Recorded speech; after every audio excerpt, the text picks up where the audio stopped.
Ahora pasamos a la cabina de español. Probando español. Estela. Perfecto, excelente. Gracias. Segunda cabina de español. Edwin, no te escucho. Buenos días. Veo que aprendiste. Para. Ese me cortó a mí. Sí, yo te escucho bien. Sí, era mi radio que se cortó. Se te escuchó muy bien. Gracias. Gracias. Vamos a portugués. Cabina de portugués. Buen día.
Bueno, la CIM tiene una agenda enorme en el tema de democracia y de liderazgos. El primer ámbito tiene que ver con la gobernanza electoral, para que esta gobernanza electoral responda a las necesidades con las que fue creada, y es buscar los espacios de redistribución del poder.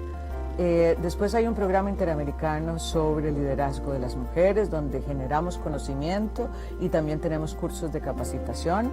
Hay un poderoso curso que ha llegado a más de 1000 mujeres con más de 15 ediciones, que es para candidatas electorales, en las cuales conversamos con ellas, pero también nos ponemos en una agenda de solidaridad y articulación y alianzas entre las mujeres, a pesar de las múltiples diferencias ideológicas o de partidos políticos. También hablamos de los temas de violencia política, porque no es lo mismo llegar que quedarse, y la violencia política es una forma de ejercicio de disciplinar a las mujeres para que vuelvan al mundo de lo privado y enfrentar la violencia, hacer buenas investigaciones, buenas leyes que permitan sancionar la violencia política. Es parte de las aspiraciones de la CIM en este programa de liderazgo de las mujeres.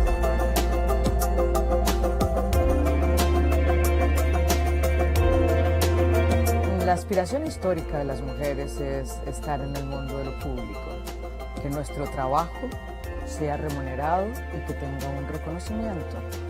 COVID ha puesto en evidencia una profundización de las brechas existentes para el logro de este objetivo. Estas brechas existentes ahora dan cuenta de que podríamos tener un rezago de más de 2 décadas en el mundo laboral, que el cierre de brechas que se previó que podía tardar 100 años en cerrarse, ahora se habla de 135 años para cerrar la brecha entre los hombres y las mujeres.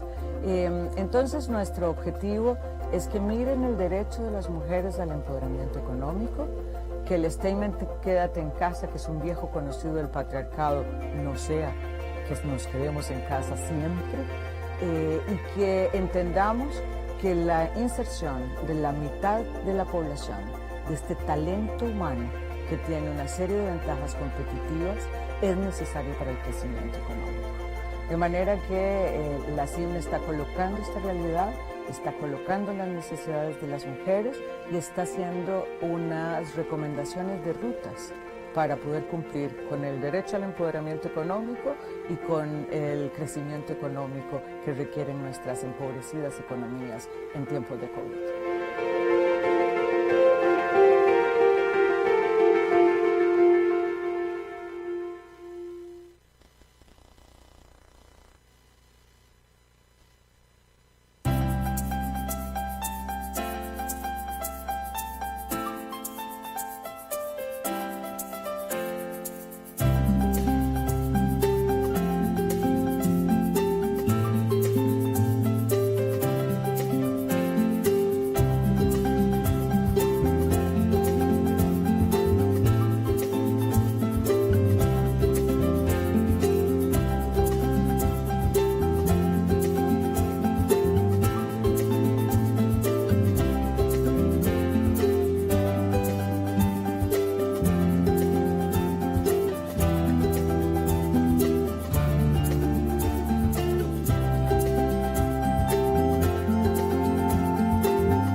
Esta organización es el guardián regional en defensa de la democracia, la libertad y los derechos humanos.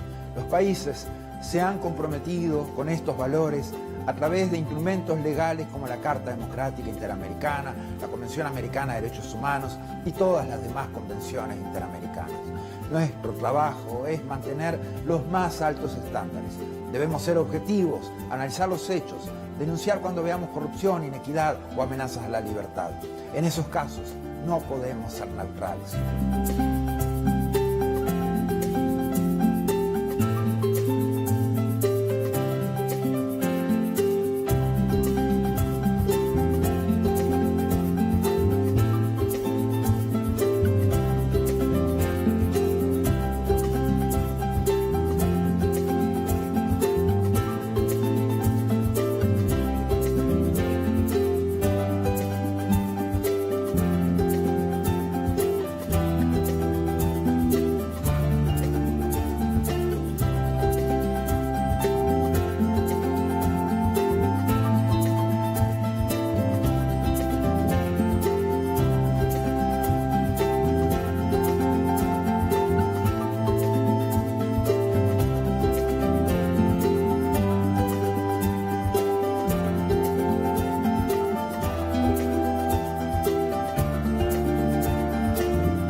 More than 100 years since the inauguration of this building, the OAS headquarters, our institution still brings together the peoples of the Americas to address our responsibilities as a partnership of nations. As we look to the future, our work must also focus on the construction of a positive agenda that continues to favorably impact millions of lives every day.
The COVID-19 pandemic brought unprecedented challenges to all member states and the people we serve.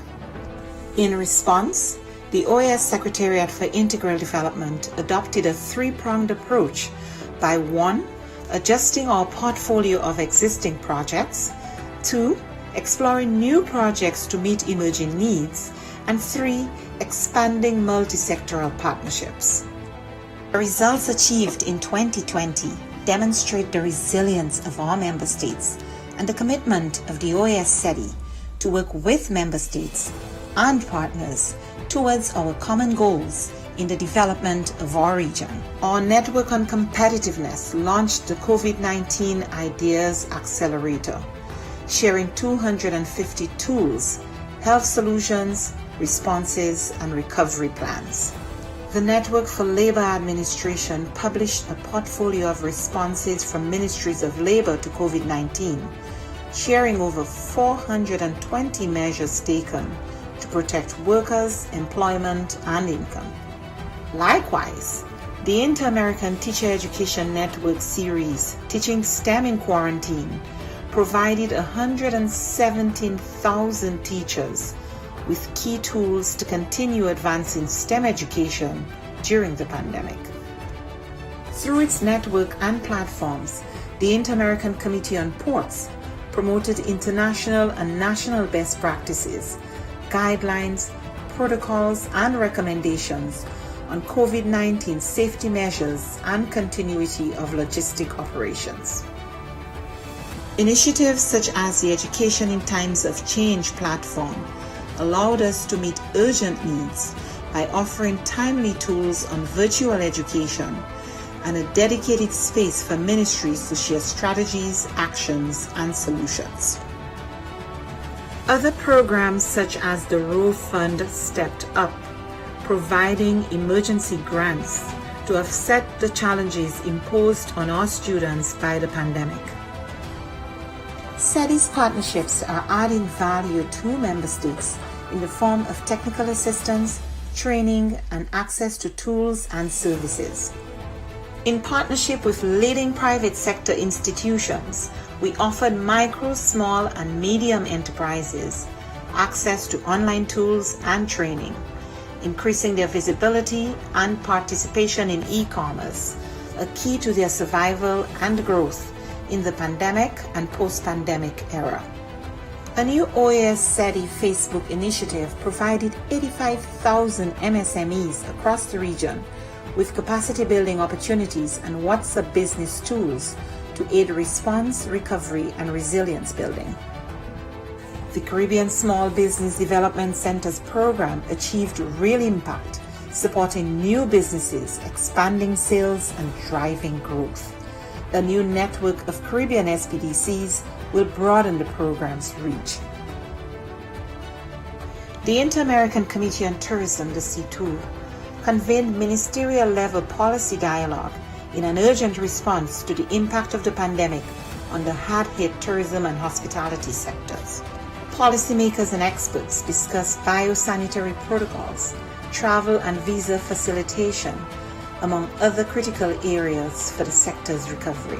Partnering with the George Washington University and the U.S. Bureau of Indian Affairs, we went ahead with the scheduled first Indigenous Tourism Forum of the Americas, pivoting to a virtual format and convening over 240 participants from indigenous communities, the private sector, and governments. SETI also integrated sustainable development practices in the COVID-19 response. The pandemic is a daily reminder of the links between water, health, sanitation, food security, and nutrition. We ensured the continuity of our water management projects in the Plata Basin and worked with governments and partners in the design of an investment portfolio valued at $90 million. Additionally, the Energy and Climate Partnership of the Americas continued to share relevant best practices and responses to the pandemic on energy and air quality. These few examples indicate our collective impact. We cannot do this alone. It is now more urgent than ever to address the region's structural weaknesses, to recover from the health, economic, and social crises occasioned by the pandemic and prepare for future shocks. It is imperative that we work together as we risk losing recent development gains and seeing millions fall back into poverty. It is time for the region to redirect course and pursue a more sustainable, resilient, and equitable future for all. We are in this together. But the resilience building agenda is too big for any one stakeholder to address acting alone, and simply bringing together stakeholders, whether at the national, subnational, regional, or global level, is not enough. Effective, focused, and sustained coordination among stakeholders is paramount to provide countries with integrated and comprehensive support. The OAS, as a hemispheric forum and honest broker, must continue to facilitate this process while we work with member states towards the attainment of the 2030 Sustainable Development Agenda. Cooperation, collaboration, and partnerships that include all actors strengthen us, enabling us to be more than the sum of our parts. We can and we must work together. The future of our region depends on it.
Bueno, la CIM tiene una agenda enorme en el tema de democracia y de liderazgos.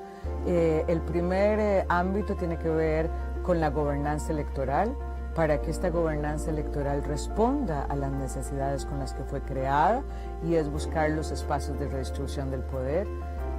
Después hay un programa interamericano sobre el liderazgo de las mujeres, donde generamos conocimiento y también tenemos cursos de capacitación. Hay un poderoso curso que ha llegado a más de 1000 mujeres con más de 15 ediciones, que es para candidatas electorales, en las cuales conversamos con ellas, pero también nos ponemos en una agenda de solidaridad y articulación y alianzas entre las mujeres, a pesar de las múltiples diferencias ideológicas o de partidos políticos. También hablamos de los temas de violencia política, porque no es lo mismo llegar que quedarse, y la violencia política es una forma de ejercicio de disciplinar a las mujeres para que vuelvan al mundo de lo privado y enfrentar la violencia, hacer buenas investigaciones, buenas leyes que permitan sancionar la violencia política. Es parte de las aspiraciones de la CIM en este programa de liderazgo de las mujeres.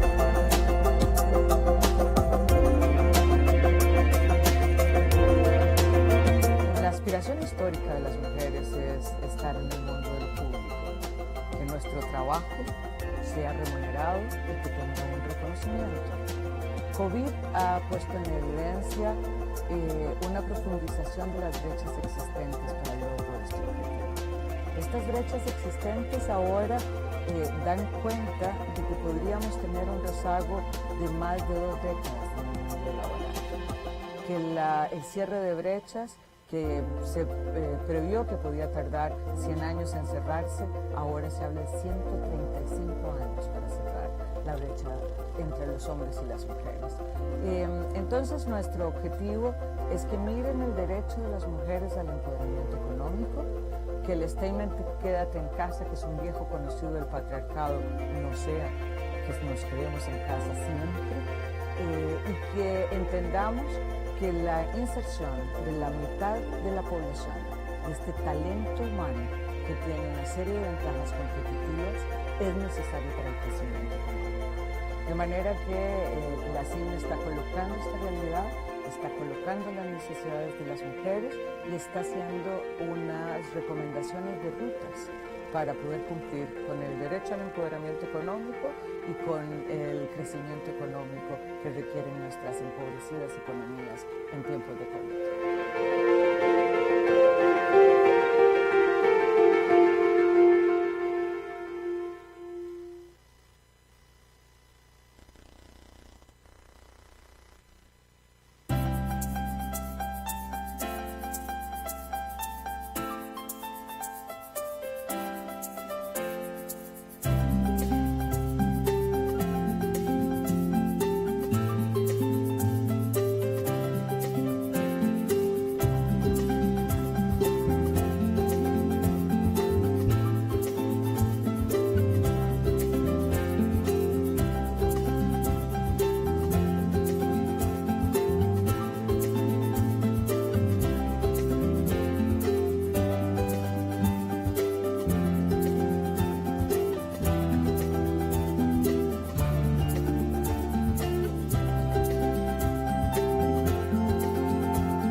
Esta organización es el guardián regional en defensa de la democracia, la libertad y los derechos humanos.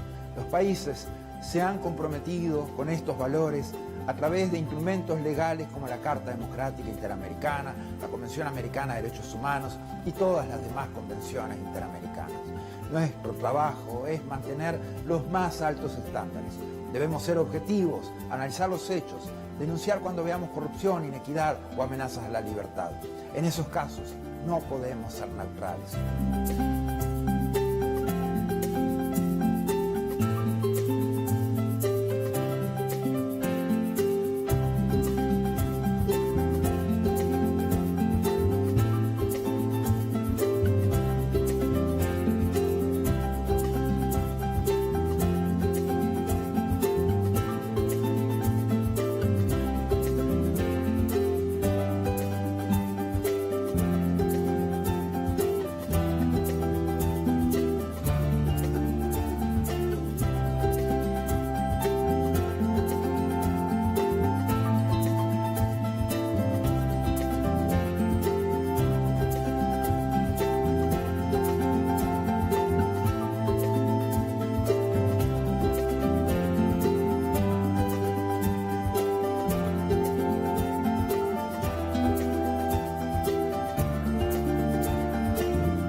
more than 100 years since the inauguration of this building, the OAS headquarters, our institution still brings together the peoples of the Americas to address our responsibilities as a partnership of nations. As we look to the future, our work must also focus on the construction of a positive agenda that continues to favorably impact millions of lives every day.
Good morning, distinguished colleagues, Executive Secretary Osborne.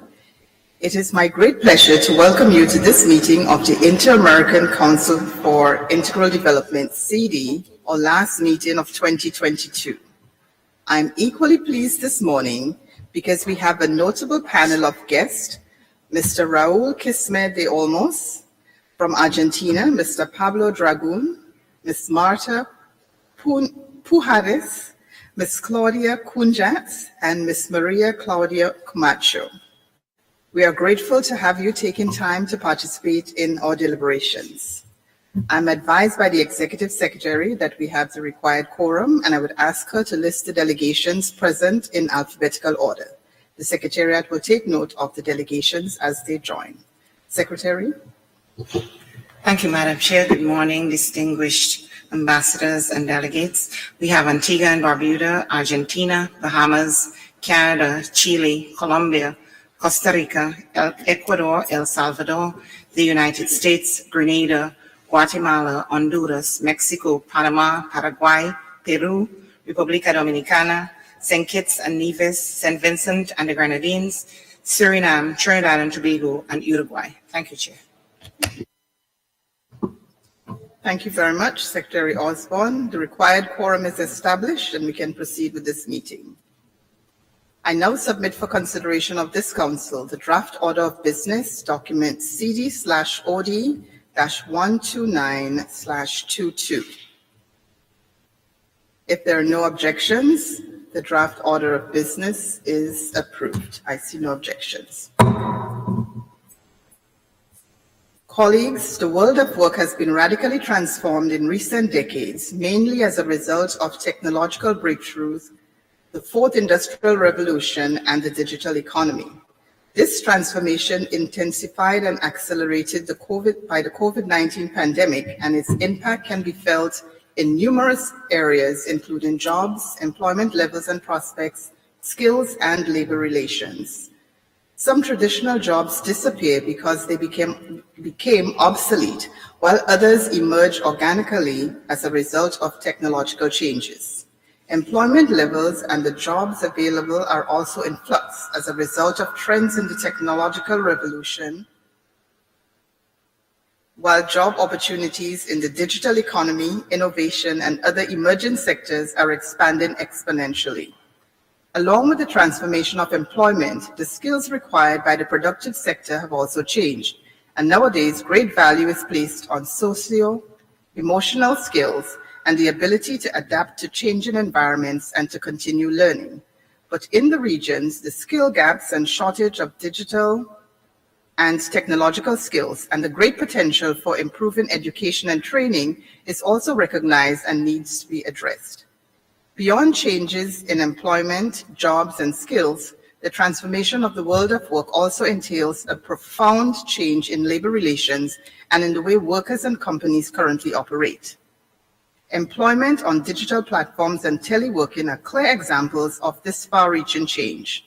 The region's ministers of labor have discussed the issue within the framework of the OAS, identifying its advantages and challenges. As new trends develop, many questions remain about how to ensure compliance and the principles of decent work as they relate to guaranteeing fundamental labor rights and principles, equality, employment, and social protection. All of these transformations in the world of work pose enormous challenges and offer great opportunities for the region's government to develop public policies in the areas of education and training and to guarantee protection and respect for workers' rights. Therefore, this meeting's objective is to analyze the transformations in the world of work fueled by the digital economy and driving changes in the job, employment levels, and to understand the opportunities and challenges in employment and labor relations arising from current technological, demographic, and environmental changes. After the presentations of a distinguished panel, member states will be invited to share their good practices for harnessing the digital economy's employment potential and for dealing with transformations in labor relations arising from new forms of employment while guaranteeing rights and promoting sustainable enterprises. To help us navigate the various aspects of the transformation of the world of work in digital economy and the policy perspective and the policy imperatives, we have an esteemed group of panelists. To begin our deliberations, I'm very pleased to offer the floor to Ms. Maria Claudia Camacho, Chief of Labor and Employment Section of the Department of Human Development, Education and Employment of SEDI. Ms. Camacho, you have the floor. Muchas gracias, Presidenta, y un saludo a todas las delegaciones. Thank you very much, and greetings to all of the delegations with us in person and virtually. Greetings to Minister Olmos. We had the opportunity to see each other last week. Director Alute, Marta Pujadas, and Pablo Dragun, with whom I have the privilege of sharing this panel. Thank you for being with us here at the table. And Jesus, the Department of Education and Employment in the SEDI political section. I would like to share 4 fundamental messages with you in this presentation. First of all is when we talk about transformations in the world of labor. The debate has been dominated by discussions on skills transfers. So there are jobs that appear and disappear, and this is very important, and I will speak about it further on. But we haven't paid enough attention to how technology is transforming labor relations and the speed at which those changes are happening. Technological changes have an impact not only on where we work, but also how we work. And we are seeing phenomena such as virtual work and digital platforms. And I would like to really focus on the latter here. This is a phenomenon and dynamic that has been very strong in the recent past, and the number of people who provide services on these platforms have grown in time, and this has been exponential during the pandemic, and this applies for both types of digital platforms. We have platforms that are based on the web, online working, and that includes all sort of freelance platforms, Dirk, Guru, and those type of tasks. And then we have other digital platforms that are based on a locality, for example, Uber. So in all of these ways of working, there are concepts such as a working day, workplace, and remuneration are central concepts. And that is where our labor legislation has been really focused in the region. And all of these ideas, such as the workplace, the workday, are changing the boundaries between the workplace and a schedule when a person can work. If you can work in Santiago, Chile, for someone who hired you in Quito, for example.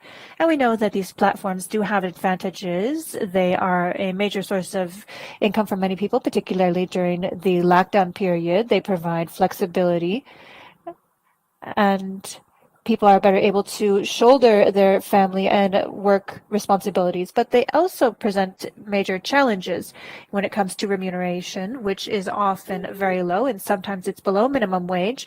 And when it comes to access to workforce, a lot of people are able to work for something when they necessarily weren't before. Existen zonas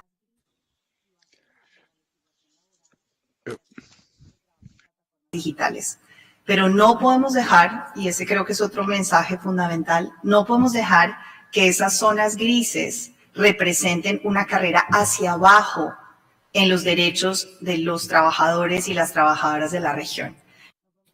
We see a lot of gray areas as well, and we also see growing precarity in the workplace. And so we also see the way that policies on work legislation have been identified. And we have to look at countries in the European context, if people are employees, or in fact, there is not an employment relationship there. We also need to look at how to expand access to social protections for those who are providing their services, among others. If the government does not establish working conditions, then the platforms themselves will do the task. At the end of the day, an algorithm will decide how much you make, how much you work, and whether you can work with the platform. Tomarse a nivel regional y a nivel. Decisions must also be made locally and nationally. A second message is that the digital economy brings about new demand for skills across the productive spectrum and major pressure for education and training for work programs. This was mentioned by our chair at the outset. There are many jobs that disappear at the hands of automation, whereas others are created via innovation. There are many figures on this. A recent study of the World Economic Forum says that by 2025, workplace automation will destroy approximately 85 million jobs worldwide, and that up to 97 million new jobs will be created as a result of the digital economy. The estimates vary, and this is because the assumptions on which they're based also change. So it is a debate that could be never ending to try to define those figures, especially because the destruction in one way is easier to calculate, but not job creation, because innovation doesn't have any limits, the pace at which innovation could generate new jobs. It's true that all jobs are changing, and therefore the skills needed to carry them out also change. And here I would mention just two basic things. First of all, basic digital skills are now fundamental for any kind of job, even for less skilled jobs, some which 20 years ago, well, one would never think that they might require some digital skills, and also socio-emotional skills, which today are those most in demand. Survey after survey of the employer sector in the region and globally show that employers in the private sector and the productive sector are requiring those kinds of skills. The mechanics of growth, ability to adjust to change, creativity, collaboration skills. So the race between human beings and robots or automation, well, in order to win this race, we need to become more human. It's these intrinsic abilities or skills of human beings that mark and will continue to mark the difference. Some view the current workplace situation pessimistically in the face of automation because of job loss, but actually it's an invitation to act and to act urgently to make sure that our children and youth have the necessary skills to gain access to the new jobs or to create those new jobs. Also, for persons who are losing their jobs or who may lose them, to be able to reconvert themselves in the workplace. And here we talk about upskilling and so forth, how we can take on skills quickly. This requires changes in the education and workplace training programs, and especially greater coordination among them. And that is something we've been working on very intensely in the ministerial processes of the city, CD, Education and Labor. These are under the Technical Secretariat of the Human Development and Work section. And we have our colleague here who has been coordinating that, and along with our executive secretary. Now, for the sake of time, I do want to make mention of coordination between education and job training. Today, a young person in the region who studies, for example, 1 year, some trade in a professional training center in an INTICAP or SENA, and then wants it to pursue a professional career, has to go back and start from scratch because these different compartments that don't communicate among themselves. Another important message, there are major opportunities for job creation in the region beyond the technology sector. And here I note two trends. First, the renewed commitment to sustainable development. The potential to create green jobs in the region is enormous. In 2021, for example, Latin America and the Caribbean accounted for 44% of jobs in the biofuel sector worldwide. Moreover, 3 countries of the region, Brazil, the United States, and Colombia, are among the 10 top places in the world in jobs generated in the hydroelectricity sector. So here the potential, as we say, is great. And a second important trend is the demographic transition. We know that the region is aging. like the whole world except for Africa, according to ECLAC estimates in 2020, the population 60 years and over in Latin America and the Caribbean was 15% of the total. In 2030, it'll represent 21% of the total, and by 2055, the population 60 and over will be the largest age group in our economy, so the one that weighs most heavily in our economies. While this is a challenge for social protection systems or social security systems, it's also a major opportunity for job creation in the area of care and healthcare. And final main message, all efforts need to be aimed at correcting the huge inequalities. The regional labor markets are highly segmented. They reflect and reproduce major inequalities. Informality, unemployment, precarious employment, low social security coverage, the low salaries, and also low skills levels have a disproportionate impact on youth, lower income populations, rural populations, migrant populations, and other groups that are more vulnerable. Also, they're more preponderant among women than men. That is why public policies that should accompany and shape the world of training for the world of work. It's not that everything that the future is given, but rather the future can be formed and shaped, and we can build it all together. And those public policies should incorporate deliberate actions aimed at those populations that are most vulnerable and should be aimed at correcting those inequalities. In the design and implementation of these policies, it is fundamental that there be a tripartite dialogue as among the governments, the workers, and the employer sector. This is the only way to find sustainable and legitimate solutions. This is why I celebrate the fact that in this session we are being accompanied by those three sectors, and I thank you for that. And thank you, Madam Chair. Thank you very much, Ms. Camacho, for your presentation and for the recommendations that I heard at the end as well. And I'm sure we'll get back to those during the course of the session. I am now pleased to offer the floor to Mr. Pablo Dragun, Director of Research. Pardon me.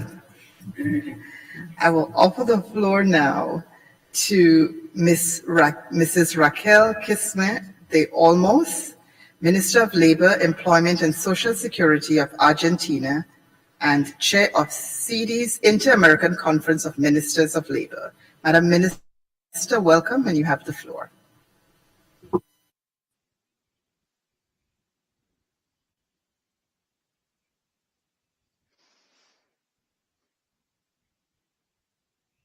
Interpreter does not hear any sound. Sorry.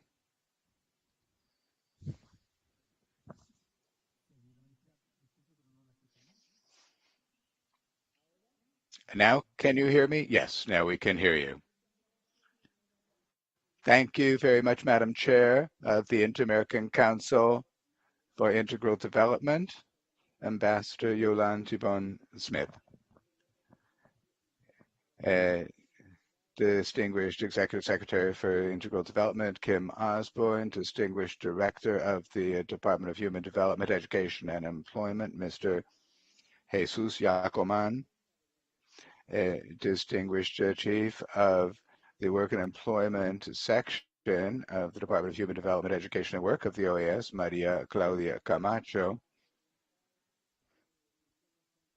As you just noted, we recently met at the launch of the Empower Initiative, Distinguished Director of the Center for Studies of the Industrial Union of Argentina in representation of the Business and Technical Advisory Body on Labor Issues, Pablo Dragun, Distinguished Colleague, Chair of or President of the Union Body for Union Advice, Marta Pujadas, esteemed Regional Director for Latin America and the Caribbean of the ILO, Claudia Coengertz, distinguished permanent representatives to the OAS, representatives of the member states to the OAS. First of all, I'd like to thank you for this invitation. It's an honor for this Ministry of Labor, Employment, and Social Security of Argentina, as chair of the Inter-American Conference of Ministers of Labor, to participate in this regular session of the Inter-American Council for Integral Development on transformation of the world of work and digital economy, policy imperatives. A great challenge. As we know, population increase, human development, climate and demographic change, technological and digital advances all have an impact in one way or another on productive processes and labor relations, bringing about a major transformation in the world of work. There is a consensus internationally that the areas of innovation that will produce the greatest impact on employment and in the workplace environment are the internet, automation of knowledge or artificial intelligence, the Internet of Things, the cloud technology, robotics, storage of energy, nanotechnology, 3D printing, and renewable energies. In the face of all this, it is important that we be innovative when it comes to visualizing the future of work so that together we can address from a holistic view policies that are comprehensive in respect of changes in the workplace and labor relations that have been brought about by the new ways of work and by tapping digital skills, socio-emotional skills, soft skills, and work experience, all together with a view to ensuring decent work, social justice, and equity with sustainable development. Here, I would agree with what Ms. Camacho said when she clearly established that all of these changes do not have to be at the cost of workers' rights, but rather they need to help us make sure that increasingly affirm those rights with each passing day. Technological change is one of the most important determinants of the level and types of competencies that will be in demand in occupations in coming years. This is why the governments, employers, and workers, we should all anticipate the impact of these changes, the aim being that no one be left behind in the future of work. And it is in this regard that we consider it necessary to coordinate actions among the different areas of government, education and job training institutions, the different economic sectors, and the trade union organizations. To this end, social dialogue, as has also been said here,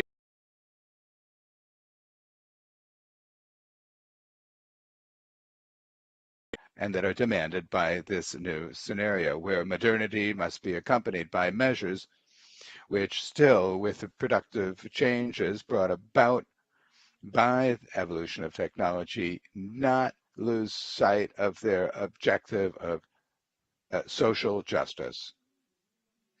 To this end, we require professional training that facilitates workplace inclusion or labor inclusion by making sure that education keeps up with the evolution of technology. Today, it often comes late. This can have a negative impact on the youngest sectors of the population and their aspires to have a dignified job in the context of widespread precariousness and inequality that one finds throughout the hemisphere. I would also like to note that the international community still needs to come up with an international social contract that involves all forms and diversities of work on different platforms, understanding that technology should be at the service of a more just society, and that regulation is the way forward if we are to achieve this goal. One specific case that we'd like to make special mention of in Argentina is the experience that we had regarding legislation on telework, where with a tripartite dialogue, we have been able to improve the quality of the working relationships or labor relations that unfold under this modality. In effect, as of April 1st, 2021, which is when Law 27555 came into force, that's on the legal regime on telework contracts. We have joined a debate from that point about this new labor modality.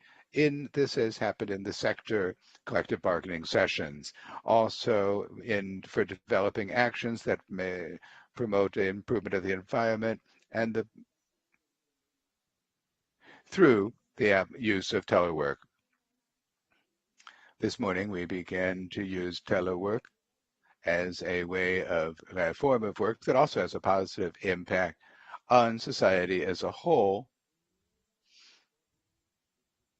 and it introduces us to new ways of work. So as a result, in October of this year, we set in motion the registry of companies that use telework in keeping with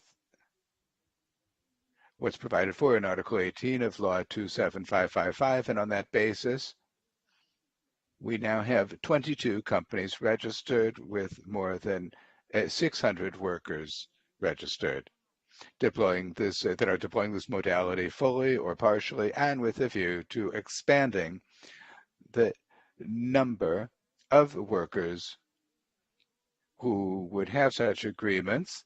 And this is unfolding in the banking sector and the insurance sector, among others. Furthermore, accompanying the process of innovation in labor relations, we have carried out since 2021, and in June of this year, we set in motion through Resolution 623 of 2022, the TINTEC project, which involves implementing digital training plus direct labor insertion in the IT technology markets. Now, in September last year, when we approved the Declaration and Action Plan of Buenos Aires at the 21st Inter-American Conference of Labor Ministers, we placed special emphasis on the changes and challenges that are posed by the future of work. And so because of this, we included this in 3 of the 4 main thematic areas behind our objectives: articulation between labor, economic, education, and health policies in relation to the social dialogue, and finally also in strengthening the ministers of labor. And so we reiterate our commitment to develop the labor skills necessary, such as digital and socio-emotional skills that are relevant for the changes in this world of work. We need to adapt to new and existing forms of work, including telework, work at home, and work on digital platforms. We need to foster the sustainability of social security, promote and expand the inclusive, open, and transparent social dialogue, give impetus to sustainable enterprises, and bolster institutional and human capabilities at the ministries of labor, their inspection role, and their role in designing, implementing, monitoring, and evaluating public policies regarding employment and work, and in implementing the labor legislation and ensuring effective application of the fundamental principles of work.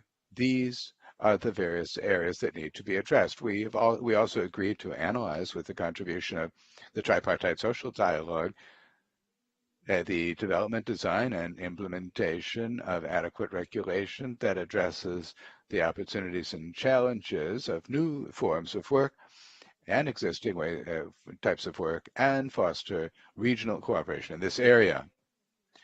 All of this led us to include in our work plan for 2021-2024, which we approved in February of this year, holding a hemispheric workshop that is to be carried out in April or May of next year. And this will be in Buenos Aires. We hope to see you here. Or for those who cannot attend personally, there will be a hybrid format. And in that way, we'll be able to look at the development of skills for the future, as well as a hemispheric workshop that is to be carried out in 2024, and which will be specifically on the future of work and new forms of employment. And there we hope to analyze and share information on legislation and policies associated with telework, work and digital platforms, and the new ways of working or new forms of employment. Finally, I'd like to once again thank all those present, representatives of the member states, specialists of the OAS and the ILO, and representatives of workers and the employer sector who are accompanying us here, and especially the Executive Secretary for Integral Development of the OAS for this invitation. As is clear, we need to further our efforts to have more and better results in the face of the challenges and the transformations that the future of work will bring. We need to bring about complex changes that have a positive impact for workers and at the same time considering their needs, aspirations, and rights, and also for productivity and sustainable development of companies. Our commitment is to build a future of work that is just, inclusive, focused on persons with equity and dignified employment. You can count on us for taking on this task with this entire international community that you've been able to convene today around this fundamental debate. Thank you very much. Thank you very much, Madam Minister, for that comprehensive presentation and for your commitment. And I hope you're able to stay with us for the duration of the meeting, since we're going to have some questions from member states. I'm pleased now to offer the floor to Mr. Pablo Dragun, Director of the Research Center of the Argentinian Industrial Organization, on behalf of the Business Technical Advisory Committee in Labor Matters. Mr. Dragun, you have the floor.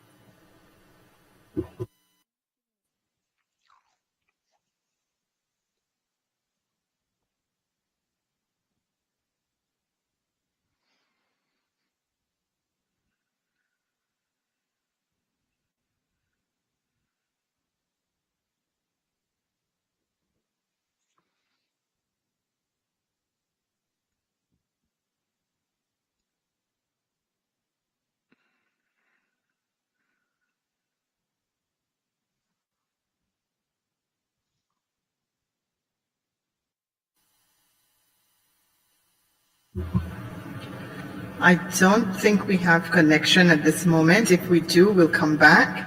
But at this time, I'd like to invite Ms. Maria Pujadas, President of the Trade Union Technical Advisory Committee, to make her presentation. Ms. Pujadas, you have the floor.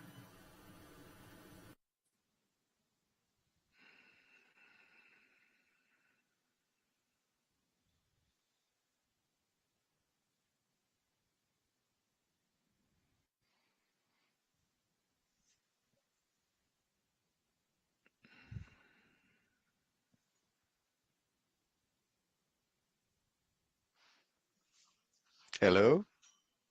Good morning. Can you let me know if you can hear me, just to confirm that everything is fine? Yes, we can hear you.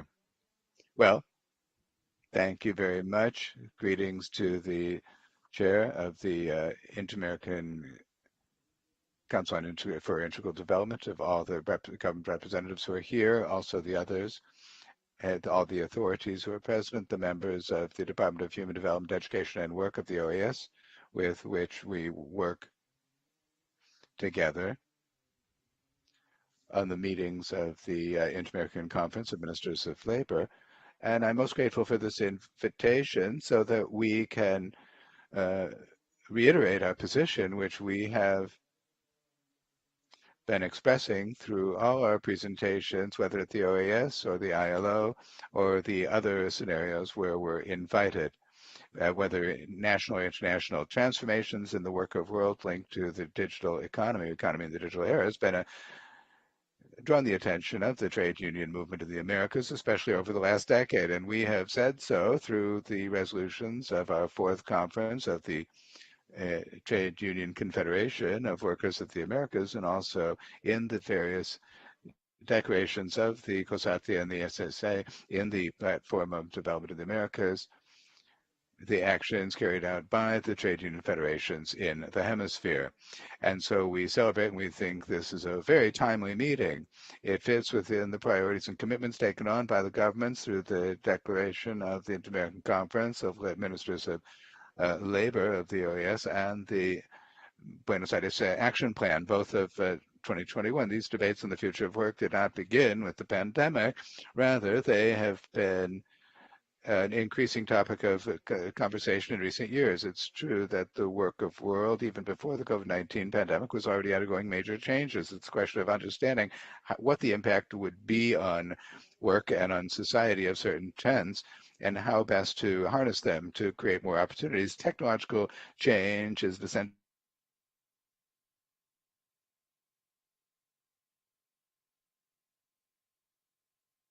value of growth. 3D printing, artificial intelligence, robotics, to cite just a few, are having a transformative impact on the very nature of work. In the 104th conference of the ILO, there was a report on the 100-year report on the future of work with four main lines: work and society, decent work for all, organization of work, and governance of work.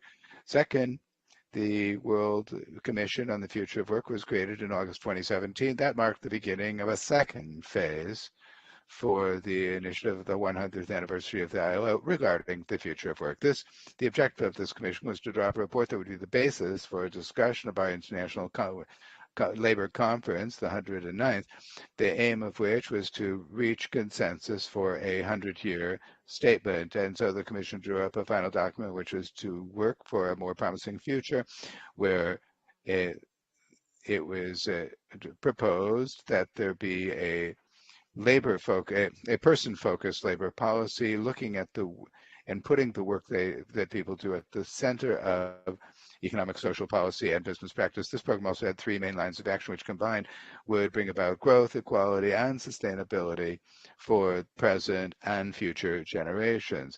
Increase investment in persons' capabilities, increase investment in institutions of work, increase investment in decent and sustainable work. The Commission noted that governments, workers, and employers, as well as educational institutions, had complementary responsibilities when it comes to bringing about an ecosystem of learning throughout life that is effective and that has adequate financing. I also recall that it was proposed that there be a universal work guarantee, guaranteeing workers, independent of their specific labor contracts, that they should be able to enjoy basic labor rights. Now, today, looking at the COVID-19 pandemic experience, we hope it doesn't come back. It's clear that the protocols of health and safety at work are essential. These were drawn up as motors that would allow for, or engines that would allow for the reactivation of the economy before the arrival of the pandemic. Of course, there's also the importance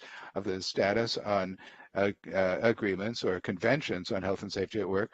In 1992, a resolution was adopted to add this principle, that there be a safe and healthy workplace. This was added to the fundamental principles of the ILO in 1992. The main points defended by the international trade union movement were contained in the process that was carried out by the Commission on the Future of Work, establishing how to go forward with policies so that in a much more protective system, always with an approach of expanding works. The world of work is subject to accelerated change in different modalities of work that in many cases require certain adaptations of labor legislation in order to attain, in a relevant way, protection for those who work in these new scenarios.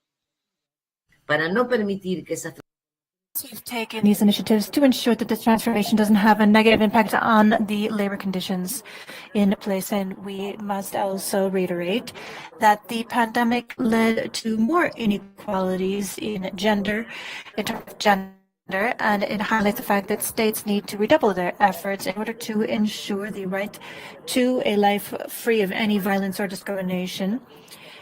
Using these guidelines in the working world in order to overcome the income gap between women and vulnerable sectors of the population, as we heard from Maria Claudia Camacho. We also need to ensure a transition that is fair toward a future of work that contributes to sustainable development in its many dimensions, economic, social, and environmental. In a process of progressive change, we know that the benefits of incorporating technology need to be fairly distributed. And we reiterate our position once again that this is fundamental in order to find a society with greater social inclusion, and we need to build democracies as well as citizenship. Social dialogue, as we all know, needs to be institutionalized. We need to have structures for public debate and a program agenda to address the issues that our society faces. In line with the terms of the Convention of the Summit of the Americas, Building Sustainable Futures, both in the pandemic, we saw more evidence than ever that these structural challenges in our economy as well as social inequalities are besetting our continent, and we need to adopt measures in most countries in order to mitigate the impact of the pandemic. And this has hitherto been insufficient. In the post-pandemic era, we might find a historic opportunity to resolve these inequalities and challenges and overcome the negative impact that the pandemic had on the working world and our economy. We need to have a dialogue on the role of stakeholders in political policy and public policy. We need to overcome this period of ongoing political crisis. The growing inequalities that we see in our region have weakened institutions and the labor market. They have exacerbated climate change and led to, we see new forms of work and types of employment, as well as attacks on democracy, such as criminalizing protest. And these are all challenges that require all of our efforts in concert.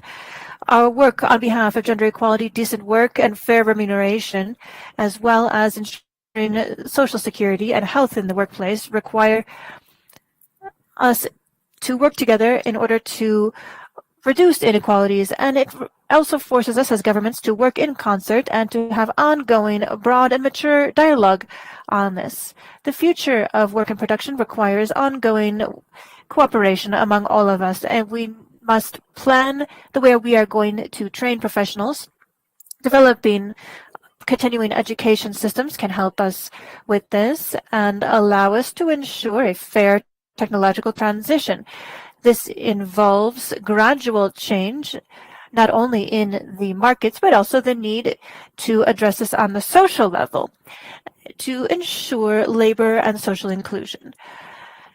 This is part of a science and innovation change process, and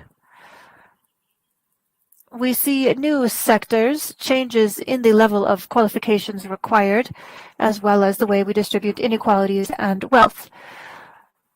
I suggest that we look at the knowledge gap in our region and how we can address this, what positive changes can inspire all of us to improve the working world. We also need to incorporate technology into our production processes, and we reiterate that this is part of a fair transition, and that transition requires action on the part of the government and strong investment in formal education, as well as ongoing training processes and programs for workers, as well as better social protections.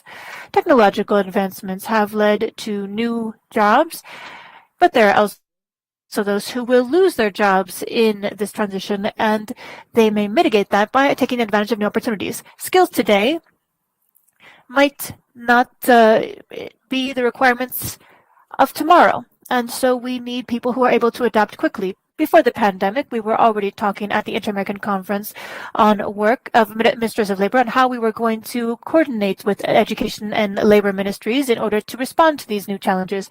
Today, the relationship between education and labor, decent labor that's inclusive as well as technology, have taken on a new importance.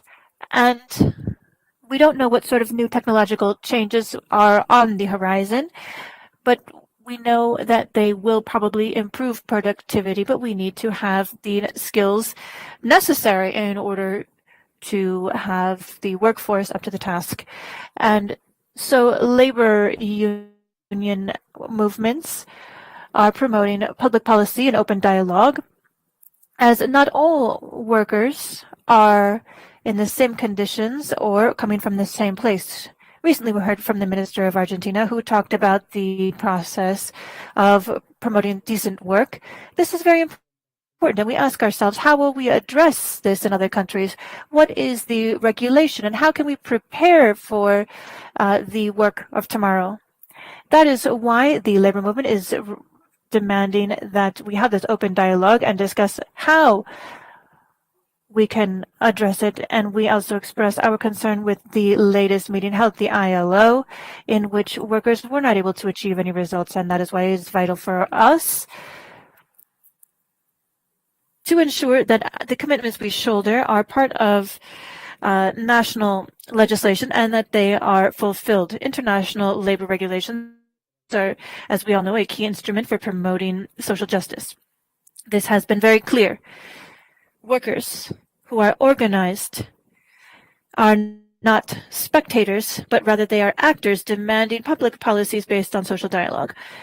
We aspire for a society that provides dignified work, eliminates inequality and poverty. These are major goals of our economic, social, and political goals. This is the future of work that we see, a future of work that allows us to have a more inclusive society that is more fair and doesn't leave anyone behind, as we see as part of the 2020 agenda at the United Nations on the SDGs. That is why we reiterate the constitution of a new social contract. It is true that there are many issues to address, but I'd like to underscore that we have heard positions here hitherto, and we will certainly hear more, in which we certainly have some areas of agreement and that we can share a diagnostic on the state of our region. That is why we suggest that we maintain our regional agenda in which we can all work together, and this is my proposal. Thank you very much.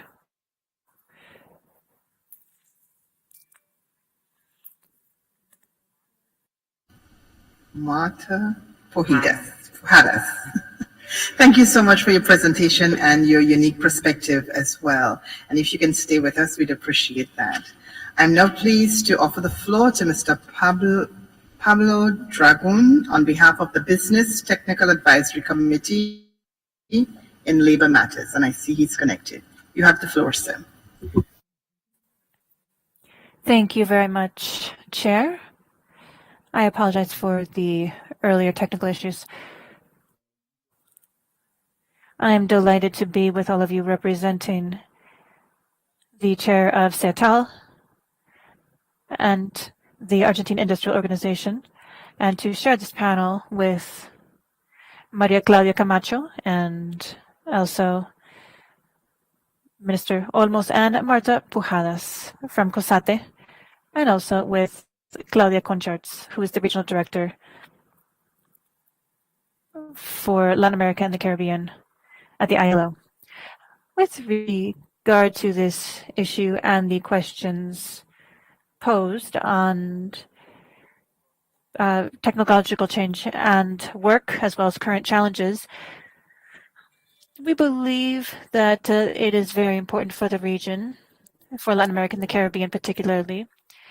We are seeing very rapid changes in the digital transformation and the way it's changing industry, and This is something that has drastically altered the way we produce IT. It also has translated to the way we manufacture and trade. It is vital for us to develop policies and tools that are available to avoid companies in our region falling even further behind than they are already when it comes to productivity, and boosting our capacities, as well as improving our competitiveness and creating jobs with better remuneration. In particular, we have been working on something in Argentina in addressing the role of employers, and one of the possibilities is working with our partners to improve competitiveness of technology and innovation. Basically,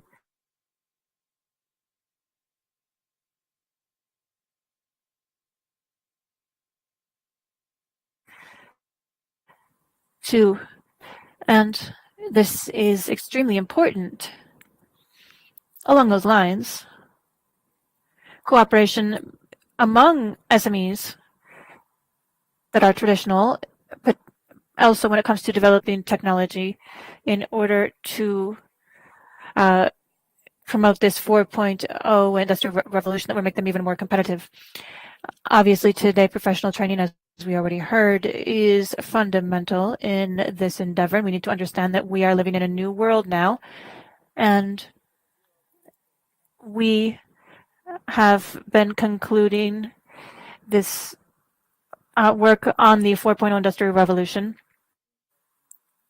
with a public technological university in Argentina. And that is because it's not only enough to incorporate technology, we also need to develop experts who are capable of using them. And so that is where we see a huge void among our workers as well as in employers when it comes to incorporating this new technology. We need to know exactly how to take advantage of it, how to leverage it. And so there is a link between training and industry and having the experts we need to run these companies in every region of the country.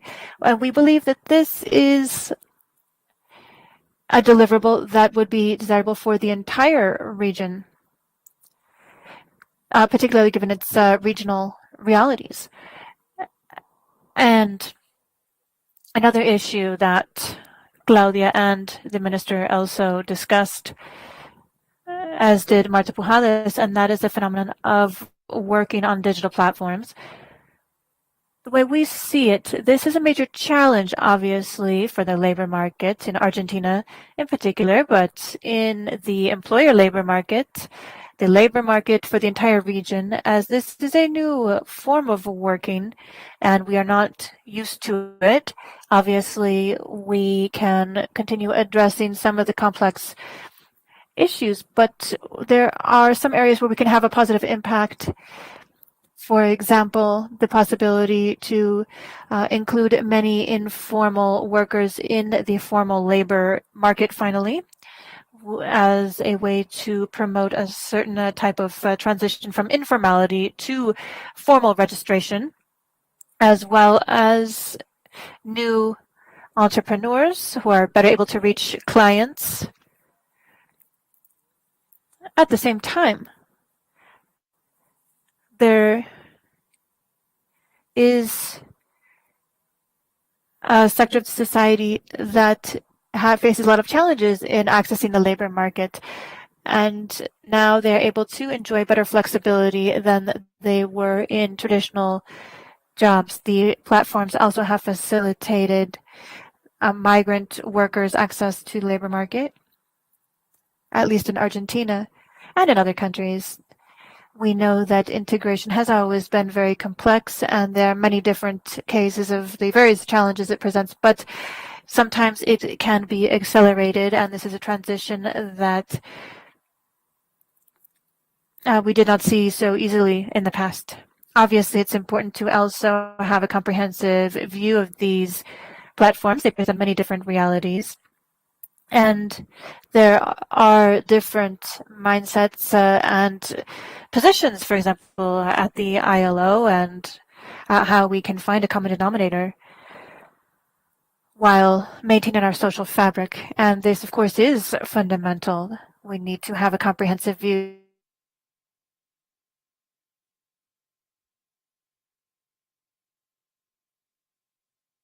of the entire situation. And today, we need to maintain our commitments on the social transformation.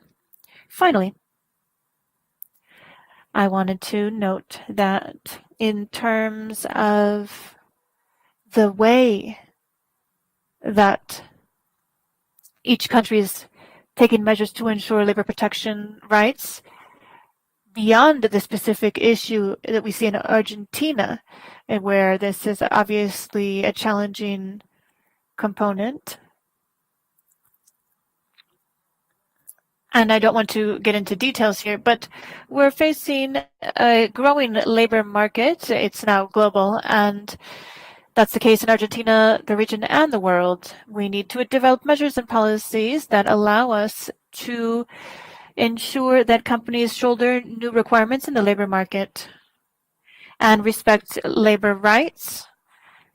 We also need to look at this from the perspective not only of the workers, but also the companies that are carrying out these activities. This is something we're working on in Seattle.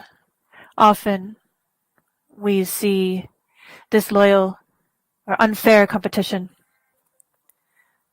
And so I wanted to address this issue of the creation of informal work. And in Argentina, this is a sector that has been greatly harmed in the last several years. Things may be improved until the pandemic. And now it has become very complex in the last 10 years. This is a fundamental issue because sometimes we see that something is developing a lot of public work, and remote work sometimes promotes informality throughout the region. And this, of course, has an impact on the relationship between our companies and the cost of labor. In creating private employment, we need to look at the labor mechanisms and also various collective institutions in the framework of dialogue, institutionalized society. In Argentina, we have seen macroeconomic shocks in the past, and my colleagues from the working sector and the government have been working on this. This is fundamental for dialogue. And also, one issue that's very crucial in this region is one of the major obstacles we face for SMEs, along with what we see in Argentina, is the fact that it's difficult to create companies in order to promote greater investment possibilities. And obviously, in our region, unlike more developed countries, we have a huge need when it comes to investing in infrastructure. It needs to include not only transportation and energy networks, but also connectivity for all of us, as we stated at the very outset. Obviously, another key point would be to develop training and continuing education in order to ensure that our workforce is able to shoulder the needs of a modern labor market. And that includes IT schools, professionalizing our workers, at least in Argentina. This is an issue, as it is in much of the region. And we need to build a system that addresses these needs and reflects reality. We need ongoing professional technological training. Thank you very much, Chair. Thank you very much, Mr. Dragun, for your remarks and your insight.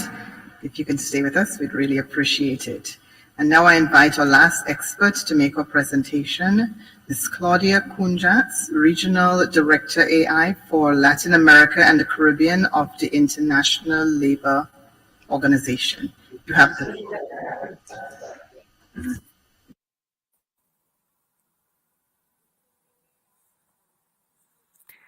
Distinguished panelists, Your Excellencies, good morning, everyone. Greetings to all. I am very honored to be with you today and to share the work of the Inter-American Council for Integral Development at the OAS, particularly to share with you some reflections from the perspective of the ILO on the changes in the labor world, and this is supported by ongoing support from global economies, and we are seeing an unprecedented transformation right now before our eyes in the area of companies, work, and markets. Demographic change, the impacts of climate change, and the need to improve sustainability and promote a fair transformation.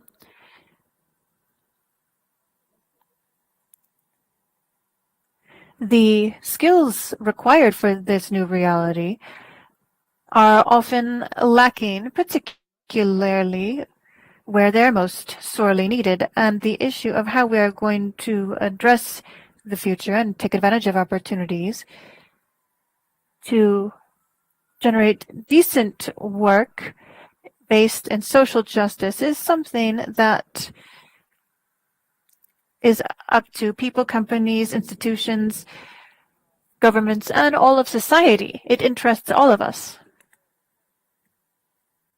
With the most transformative drivers of change being specifically technological change. And this brings tremendous benefits. For example, countries with less capacity and fewer resources to expand employment services and to upgrade labor inspection systems may take advantage of digitalization to enhance their systems and services. Leapfrogging through digitalization, however, requires significant investment in technology, including infrastructure and access, closing the digital divide, and putting in place measures that ensure that vulnerable groups are not left behind. New technologies can improve the effectiveness of labor market intermediation services, the role that digital platforms play in facilitating labor market participation, and the opportunities these technologies hold for reinforcing efforts of labor administrations to ensure strategic compliance with labor regulations. In recent years, many developing countries have experienced significant growth in internet connections and in the use of internet-enabled devices. Together with growing social media usage, this provides a chance to diversify channels of service delivery, even in countries that have low internet penetration. New technologies, therefore, can really help emerging economies to catch up. But what we have seen is that some countries benefit and some countries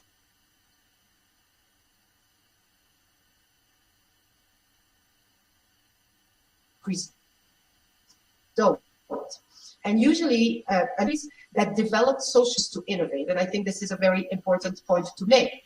For example, a diverse and sophisticated set of knowledge and skills, as well as mindsets, attitudes, institutions.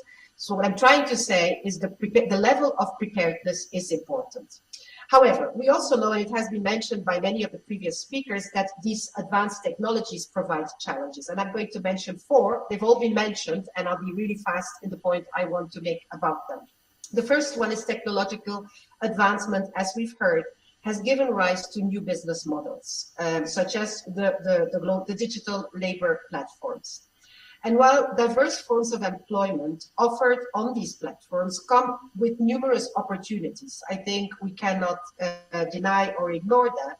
We have to make sure we don't transform into societies with even higher informality than we already experience in this region, with increased instability and unpredictability in the career paths of workers.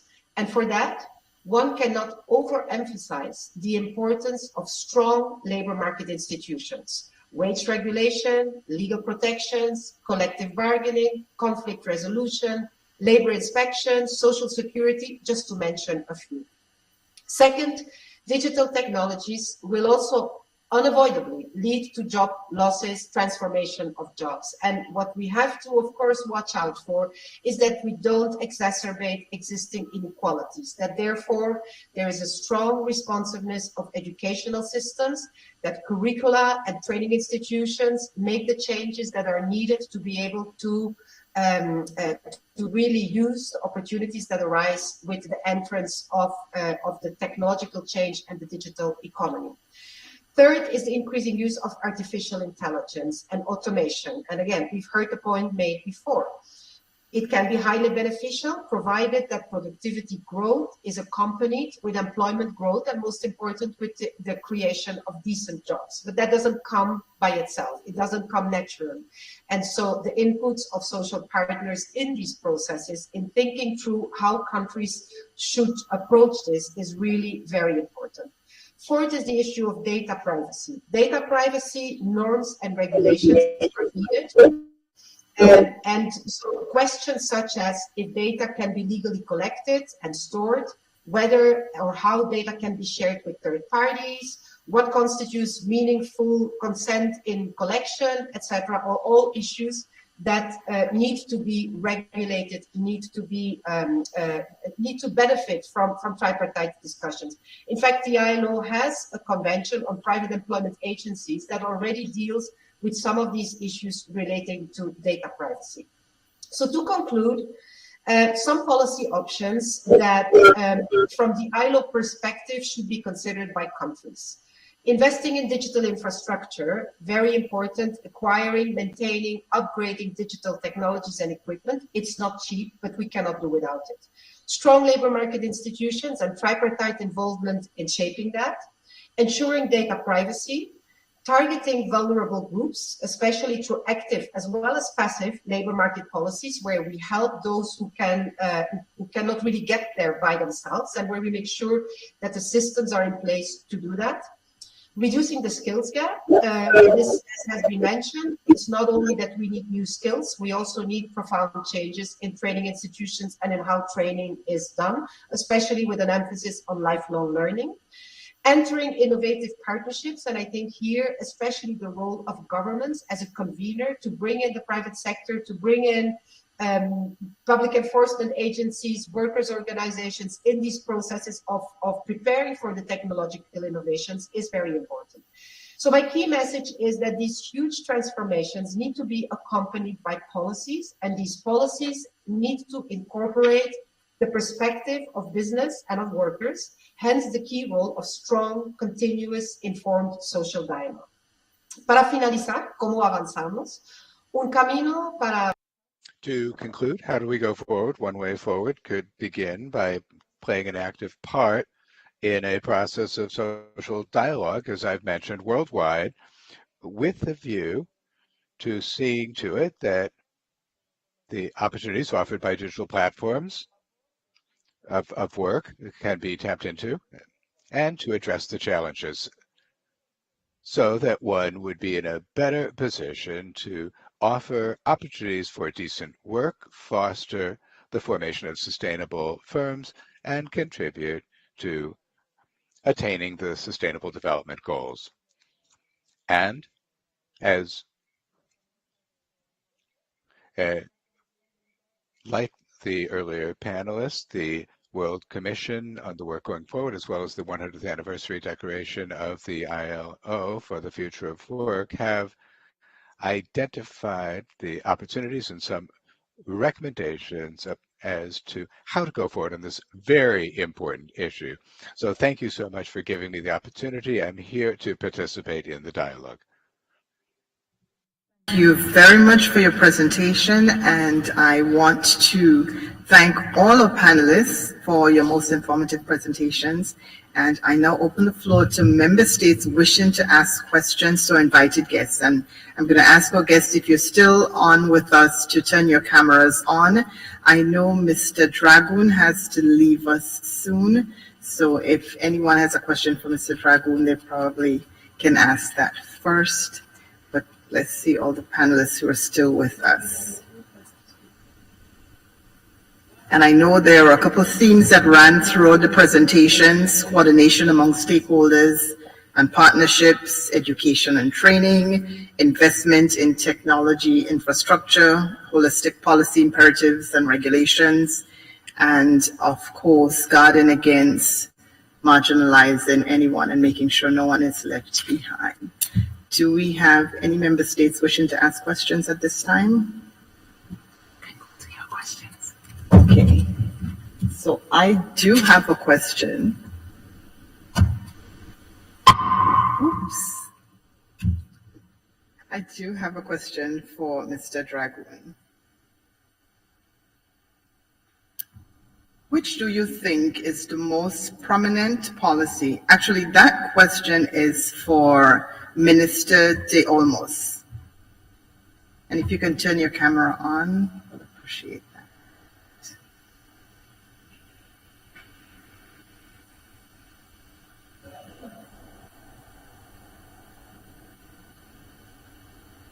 I'll ask it again, and I'll have to reiterate it if I have to.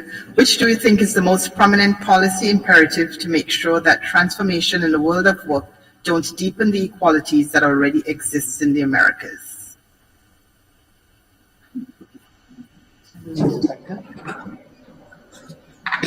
La política más importante para nosotros.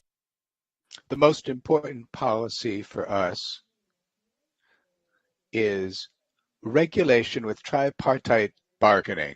That is to say, establish a legislative framework that is clear, objective, that can be improved upon, that makes it possible to work, and in which the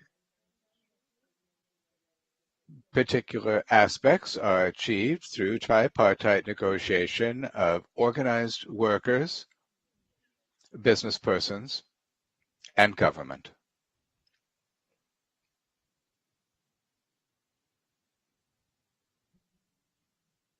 Thank you very much.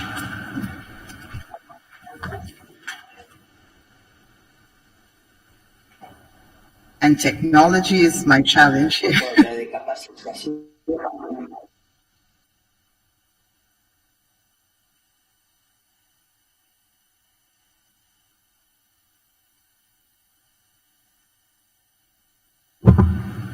And I can't seem to pull up my own document. So my question to Mr. Dragoon: how is the private sector partnering with government to ensure education and training develop the right skills, meaning that the skills that are required by the productive sector? And I know you talked about it a little in your presentation. If you can just elaborate first, please. Thank you.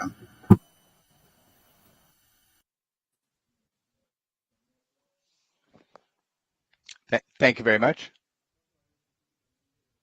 Well, here I can talk about specifically about what we have been doing in Argentina. We have been working in collaboration with the federal government of Argentina with different specific plans or tools, to be more precise, tools to support SMEs with educational materials. We've been working with the Ministry of Labor on professional training or job training, obviously with the trade union sector, and also with technical education institutions, so as to be able to highlight capacities and skills. Argentina is a large, diverse country. It's with a federal state. Sometimes there are different needs that come up and might need different kinds of skills training. So we're working on a mapping of what skills and competencies are needed in companies so as to be able to help train or help in the training of possible or future workers And that is more or less the mechanism we've been working with, trying to articulate in an organic manner into business, the life of the business, the being able to gauge specific needs of businesses so as to then look at the content that would go along those lines. So that is more or less the question. That is a refined sort of work, and it must continue with the technical personnel in the governments, no matter the political party in power. It should be a policy of the state, but we need to work more on it because it's quite new. Thank you very much. And I know you do have to leave us, and we thank you for joining us here today and for being part of this discussion. My next question is for Ms. Pujadas. How are workers' organizations partnering with governments to transform education and training and contribute to reskilling and upskilling the labor force?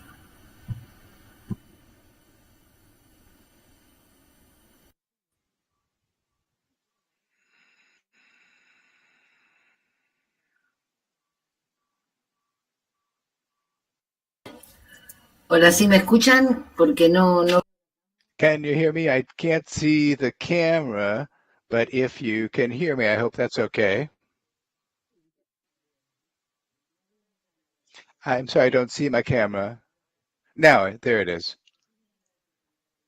Thank you so much, Madam Chair, because the question affords me an opportunity to also, going along with what Pablo Dragun was saying as the representative for SEATAL, it allows me to explain a bit how we involve the unions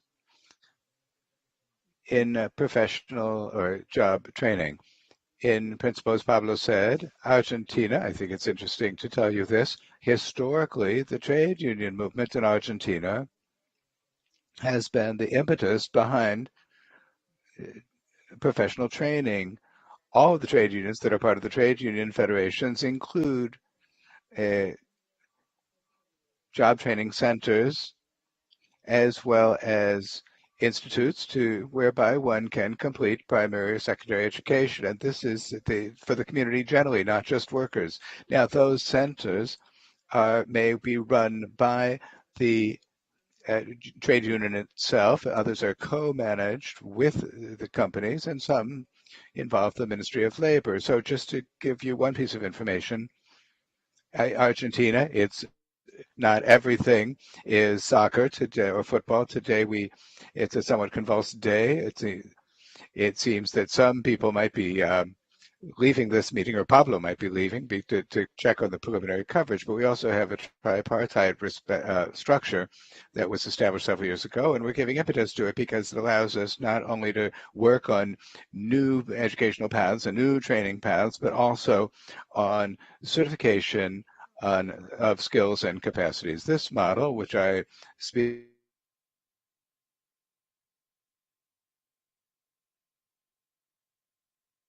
of proudly from Argentina, well, region, and we also need participating in Sinterfor. We are organizations that are working to unify those criteria. And it's no small thing that last year, one of the major issues taken up by the International Labor Conference was learning. As a definition, we had to come up with a document with conclusions, and no doubt there will be a second meeting with there are teams working of unions, companies, and governments to define what the learning means, what learning means for our societies through workers and workers' skills. For us, professional training, job training is essential beyond technological change. Now, even more so with technological change. And the involvement also includes strengthening the trade unions of our region so that they too can participate with knowledge in the discussion and debate on this public policy that is being proposed by the governments of the region. Thank you very much. Thank you very much. And My next question is for Ms. Kunjats. I know you gave us some recommendations at the end of your presentation, but how does the ILO partner with the OAS to support governments in addressing the many challenges posed by the transformation in the world of work? Thank you very much for the question. Well, I think the OAS is really a very important partner to the ILO. In fact, when I was listening to Maria Claudia, I thought, you know, we completely speak the same language, and we do this all the time. We collaborate, especially, you know, through the ministers of labor meetings that the OAS holds regularly, but also through RIAL, which is really a mechanism, a network that has been set up and that really targets, of course, not directly the workers and employers organizations, but very much our key partners as ministries of labor in many different areas. We do collaborate, we participate, we provide technical support, technical assistance as and when requested, and then of course we also always support the workers and the employers, and it's a very good practice of the OAS to have COSATE and COATA involved in all these processes, just like today, just like in ministries of labor meeting, they also always have a space. So the whole principle of tripartism is very much taken on also by the OAS, and we're very grateful for that. And we can only look forward and continue to aspire and to look for more opportunities to work more closely together. Partnerships are very critical. The day of today, more than ever, the task is huge. And agencies cannot do it by themselves. And so we do need organizations like the OAS with whom we can collaborate, with whom we can jointly spread the message, with whom we can jointly do training, research, and other specific activities to really work on this commonly. It's a topic that concerns both organizations, and we are very grateful and very fortunate to have a long-established, fantastic partnership and relationship with you. Thank you very much, and thank you for the cooperation and for being part of the panel today. I would direct my next question to Ms. Camacho. How can inter-American cooperation contribute to advance the policies needed to face the transformation in the world of work? Thank you, Madam Chair. Bueno, creo que la cooperación está en el centro. I think that cooperation is at the core of our institutional mission, speaking from the OAS, and what we have seen from the Inter-American Network for Labor Administration, the Labor Ministers Conference, and the cooperation of the labor ministers, which my colleague Konjarts just mentioned. It's a mechanism which, as she says, has the permanent cooperation of the ILO, but through the meeting of labor ministers, we have seen that these issues, such as the future of work, are where we can go forward the most in cooperation, and perhaps where it is most required. When we meet with the countries to talk about digital platforms, there are many more questions than answers. And precisely where there are more questions than answers is where that conversation on design of policies and legislation is most relevant.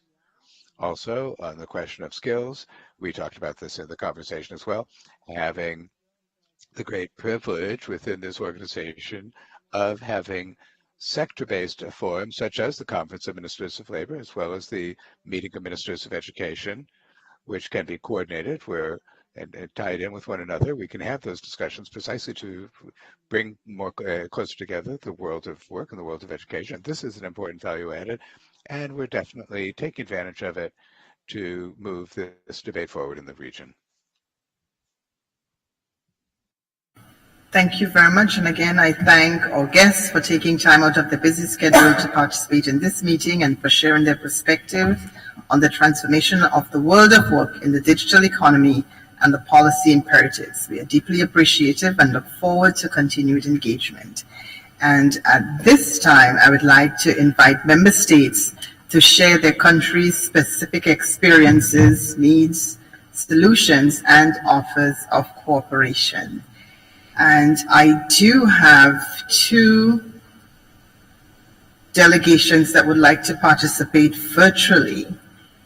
And if the members in the room do not mind, I perhaps will yield the floor first to Ms. Maria Gabriel Pico, Under Secretary of Policies and Norms from the Labor Ministry of Ecuador.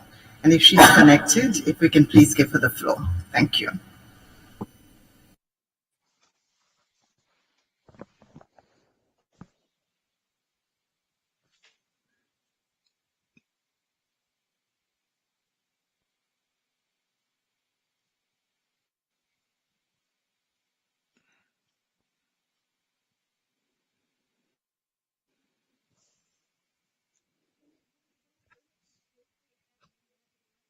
Thank you very much, Madam Chair. The Ministry of Labor of the Republic of Ecuador wanted to take the floor on this occasion through Maria Gabriela Pico, Undersecretary for Policies, Norms, and Work Techniques at the Ministry.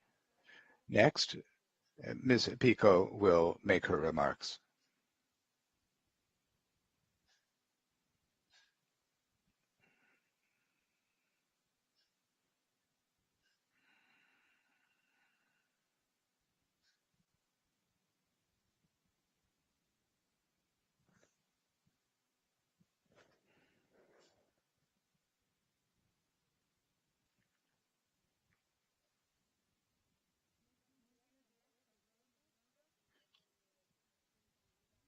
I wish a good morning to all the members of the distinguished panel. Special greetings to all of those who are participating in this Inter-American Council for Integral Development and all the public here.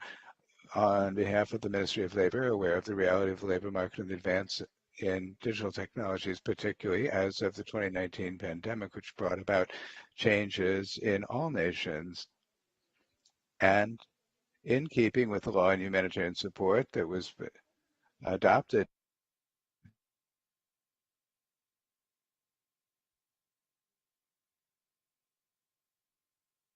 in Ecuador because of the establishing telework as a labor modality by which persons can carry out their work in different sectors.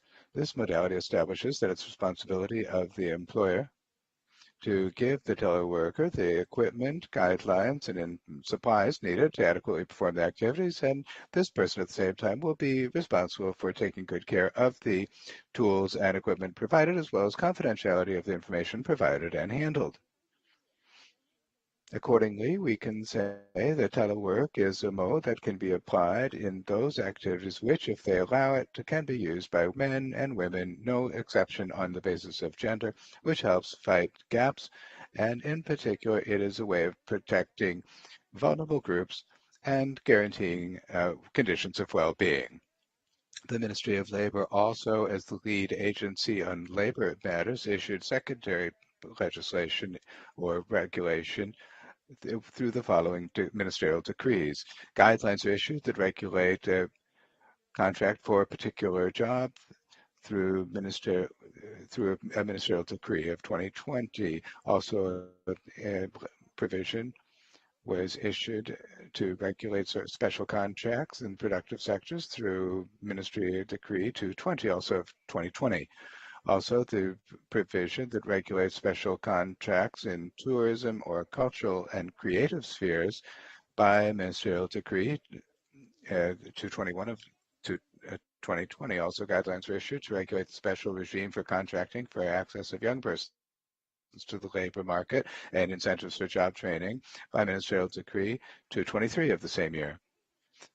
It's important to note that the Ministry of Labor has provisions that verify compliance with labor regulations through ministerial decrees, specifically 303 of 2016, which regulates the general standards applicable to labor inspectors who are labor authorities for the purpose of inspections, and also recognizes the compliance of labor obligations.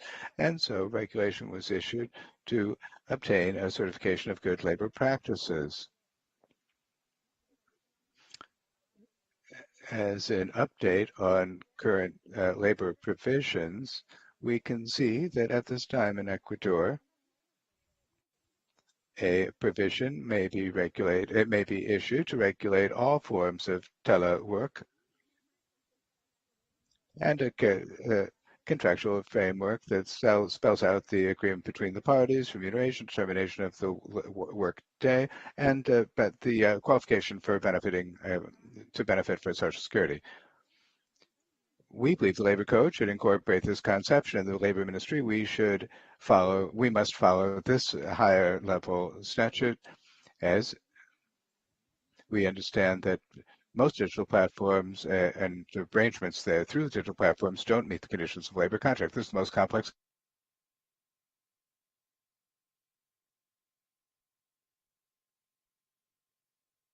aspect to determine what precisely is the relationship that exists as Offer the floor to Mr. Carlos Pena of the Ministry of Labor of El Salvador.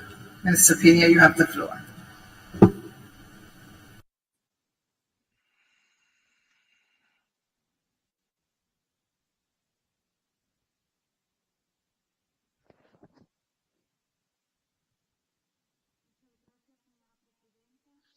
Thank you very much, Madam Chair. We thank the distinguished experts and authorities for their invaluable contributions. They enrich the analysis that we are undertaking in this forum of the main areas of opportunity for the region in respect of digital economy.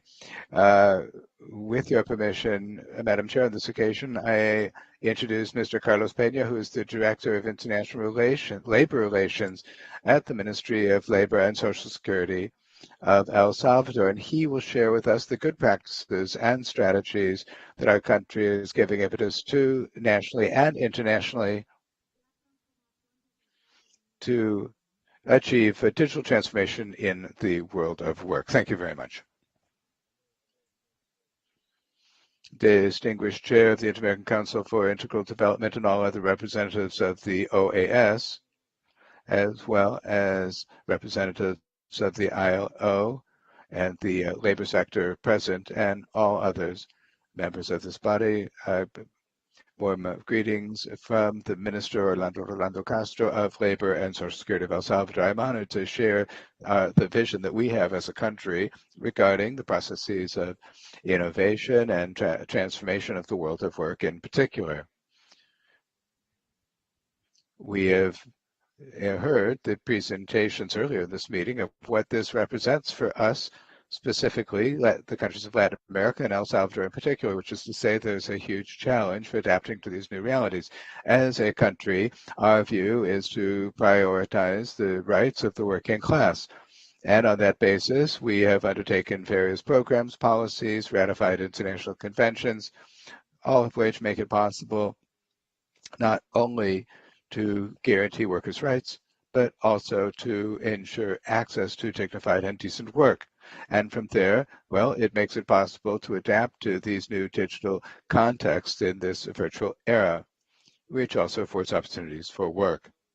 In that context, there are various good practices that I would like to share with you and put on the table for consideration and to share our experience. Initially, as a country, we identified that we lacked access to specific data that would allow us to have a real and updated overview of our country as a labor market. So with support of the ILO, we launched the labor market intelligence tool. We were the second country in Latin America to have such a tool. The first in Central America. And from there, we're able to more practically and more directly visualize the full overview of the local labor market, the opportunities that workers have, as well as the needs and challenges that we have as a country in order to give impetus to access to dignified work and a transition to formal sector employment. It's in this context that we have been promoting adaptive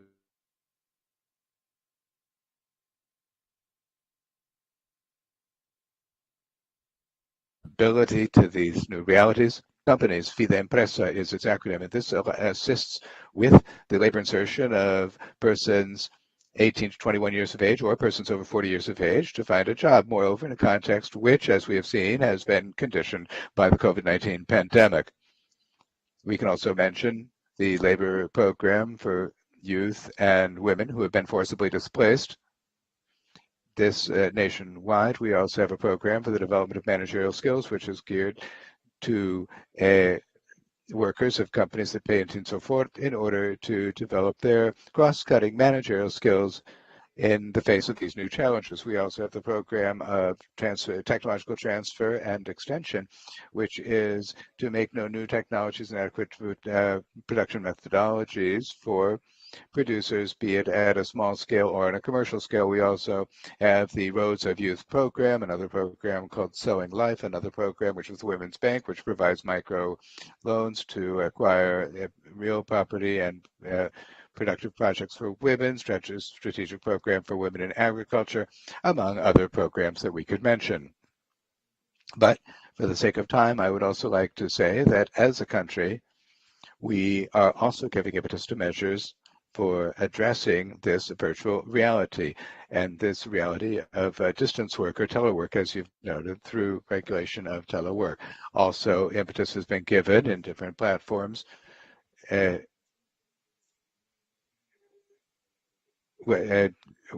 situations in relation to the COVID-19 quarantines. We are aware that we need to have coordination among directors of different sectors through meetings such as this. We also need to be able to have access to good practices, multilateral and cooperation, but also scenarios where the social dialogue and tripartism take on special importance. As a country, we recently increased the minimum wage through the National Council on the Minimum Wage. We raised it 20%. This was a historic increase in our country. And it also provides this impetus, or rather this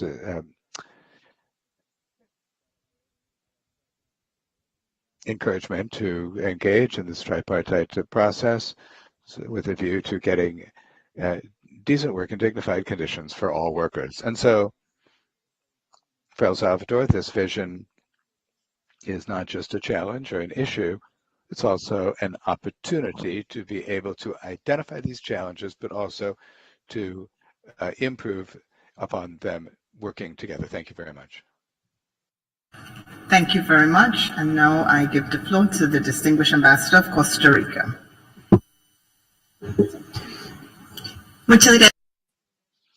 Thank you very much, Madam Chair. Good morning, everyone. Madam Chair, permanent representatives, alternate representatives, distinguished observers and alternate observers, Executive Secretary Osborne, ladies and gentlemen, fellow delegates. My delegation is grateful for the valuable, enriching remarks by the panelists who have accompanied us today.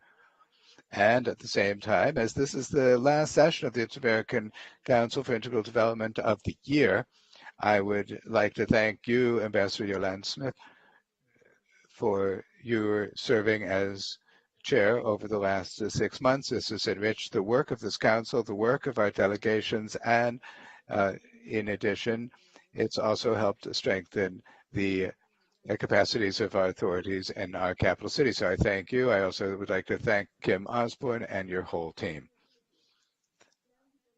Madam Chair, the digitization and development of the digital economy is an opportunity to continue mitigating the serious economic crisis that we're experiencing and accelerating economic recovery.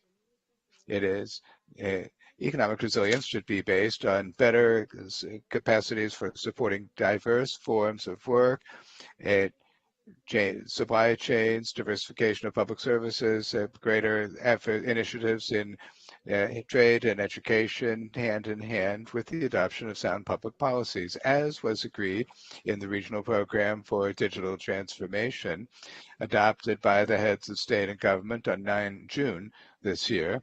We need to encourage the development of national plans and strategies on digital transformation and innovation, hand in hand with public policies that make it possible to give impetus to digital inclusion, citizen cybersecurity, access to education and culture, digital services in conditions of trust and security, and fostering economic recovery that is inclusive, equitable, and drawing on digital technologies. The evidence brought about in the context of the pandemic indicates that those countries that have most deployed broadband networks have been able to mitigate the disruptive economic impact.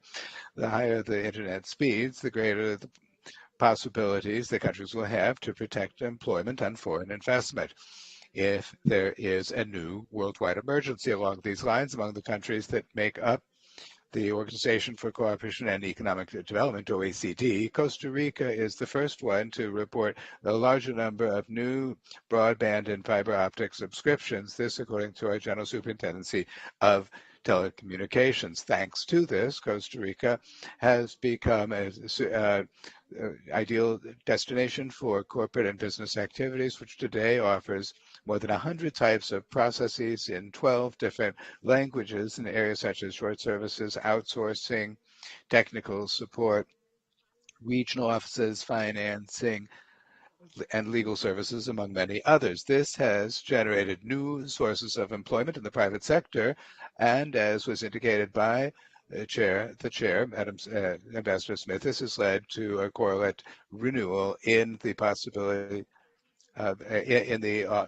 technical, academic, and vocational offer, including dual education, which we've already mentioned in several sessions on this topic, which brings in, which involves the triad that was mentioned by Ms. Camacho in her remarks, speaking of the private sector, academia, and of course, the government. In July of 2021, Costa Rica published a new law to bring workers and providers of remote services, international ones, popularly known as the digital nomad law. This immigration law has implications for tourism, economics, and taxes, the sole objective being to attract more professionals who might have lengthy stays in Costa Rica.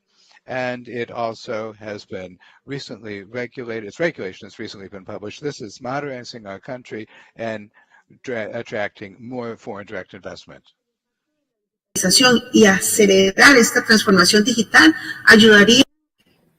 Studying this would allow us to generate more prosperity in various social, economic, and industrial sectors in the country. And so we have seen a 10% penetration of fixed broadband that has led to an increase of 2.1% of the GDP per capita in Costa Rica, and this has led to an important social impact.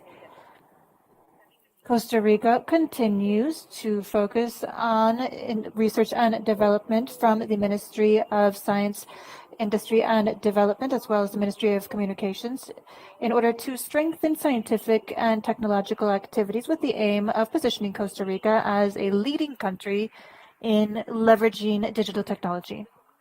We recognize that technologies have been cross-cutting in public policies, while also affecting social organizations, academia, and others to build new networks for a sustainable future, day to day, and including various entities, including municipalities.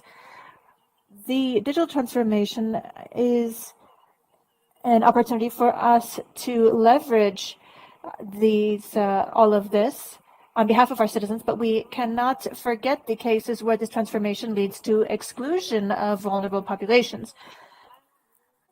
If it does not go hand in hand with necessary training, as we saw from Ms. Camacho in the case of elderly people. In line with CEPAL, over the last 60 years in Latin America and the Caribbean, we are seeing 15% from 2020 to 21% in 2025 of the population over 60 years of age, and this will have an enormous weight on our economies. And it's worth mentioning that one of the obligations in the Inter-American Conventions on protection of human rights for the elderly establishes that these state parties must design programs to train and certify knowledge in order to promote elderly persons' access to more inclusive labor markets. To conclude, Chair, it's worth mentioning that today we are beginning the 5th Regional Intergovernmental Conference on the rights of the elderly people in Latin America and the Caribbean, organized by ECLAC in Chile, where our representatives will identify the challenges and achievements of the region in building a more dignified future for the elderly in the region, as well as the implementation of the plan of action the Madrid International Plan of Action 20 years after its approval. Certainly, that conference will allow us to take stock of the perspective of digital transformations and great feedback. Thank you very much. Thank you very much, Ambassador. I now yield the floor to the delegation of Chile. Thank you, Chair, and thank you for convening the Executive Secretariat, Kim Osborne and Claudia Camacho. Thank you very much for your leadership and work. I would also like to thank the Minister Kisma, Marta Pujas, and Mr. Dragoon. Thank you, and also Ms. Conjarts for your presentations. Also, as a Latin American, as a Chilean, I'd like to wish the Argentine national team most success this afternoon, and I'm sure this will be an excellent game. Chair, we'd like to take this opportunity to share with you the Chilean experience with regulating work on digital platforms, as we have heard about from Ms. Camacho. It's 2022, and in Chile this year we began implementing a new regulatory framework in order to regulate the new ways that we work with the widespread use of digital platforms. The entry into force of this law has shown that it is necessary to reconcile flexibility offered by these platforms with effective assurance against the challenges that it poses. And we have seen high levels of informality and recovering work and the labor markets in the post-pandemic period. Digital platforms offer a source of income in an area that has a lot of volatility, and they're very attractive to many people because they have flexibility with the workday, and they can certainly complement other income activities. However, these benefits also bring challenges when it comes to regulation. One very complex issue is defining who is responsible for this when it comes to working with social security institutions, who's going to protect them as though they had a formal job, and this is often incompatible with various types of economy. And in Chile, we were able to modify our labor code in order to regulate labor relations between those who work on digital platforms and the companies that offer these digital platform services. It has been vital to note that the worker may be considered a full-time employee or independent based on what type of work they carry out. For example, we have established that work provided by independent workers to platform companies should be carried out through a contract that sets out terms and conditions, fees and prices. That also includes coordination and contact between the user and the platform, as well as protection for personnel and connection, among others. When it comes to the various tax and fiscal obligations, digital platforms need to require the independent worker to provide the appropriate tax documentation, as well as an invoice for services provided.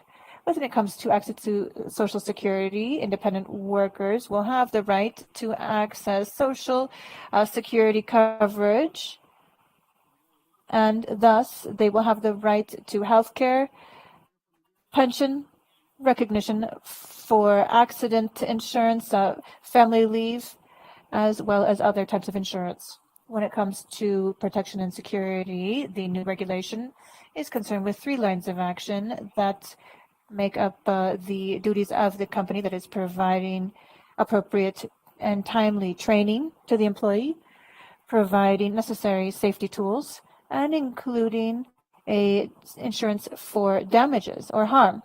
When it comes to income and disconnection, the law establishes 2 lines of regulation: minimum of 12 continuous hours of disconnection over a 24-hour period, and secondly, the value per hour of service cannot be below the minimum salary set by the law, plus 20%. Another component that's worth considering is protection and use of personal data, and this law includes some lines that adapt to the nature of the platforms. And remember that they ensure the workers' right to request their personal data and anything related to their qualifications. It prohibits discrimination through automated mechanisms. When it comes to the digital platform workers' collective rights, we establish their right to turn to labor union organizations. Obviously, this will be adjusted to the law. And we have many challenges for implementing this law and the new legal framework in place. For example, simplifying the remuneration policies, considering processes for those who use the platform in order to generate income, and also creation of new types of platforms. In the final case, we have new types of services that are starting to expand through these platforms, and we are seeing more independent workers who are able to use them to have more income and more clients. Sure, we believe strongly in this use of digital platforms and the way that it requires us to adapt our social security and regulations to the new reality and not the contrary. This is an opportunity for us to adopt new processes and products that do not necessarily fit into the traditional social security model. The government of President Boric has been placing this as a priority, and we believe it's worth sharing during this session on digital transformation and the new digital economy. Finally, I'd like to underscore that for Chile, it is very significant that the heads of state and government of the Americas have chosen 2022 to use the digital transformation as the new topic of the next Summit of the Americas. And so thank you very much for convening this meeting and for all the presentations, Chair. Thank you once again, Chair. Thank you very much. I now offer the floor to Ambassador Baños of Mexico.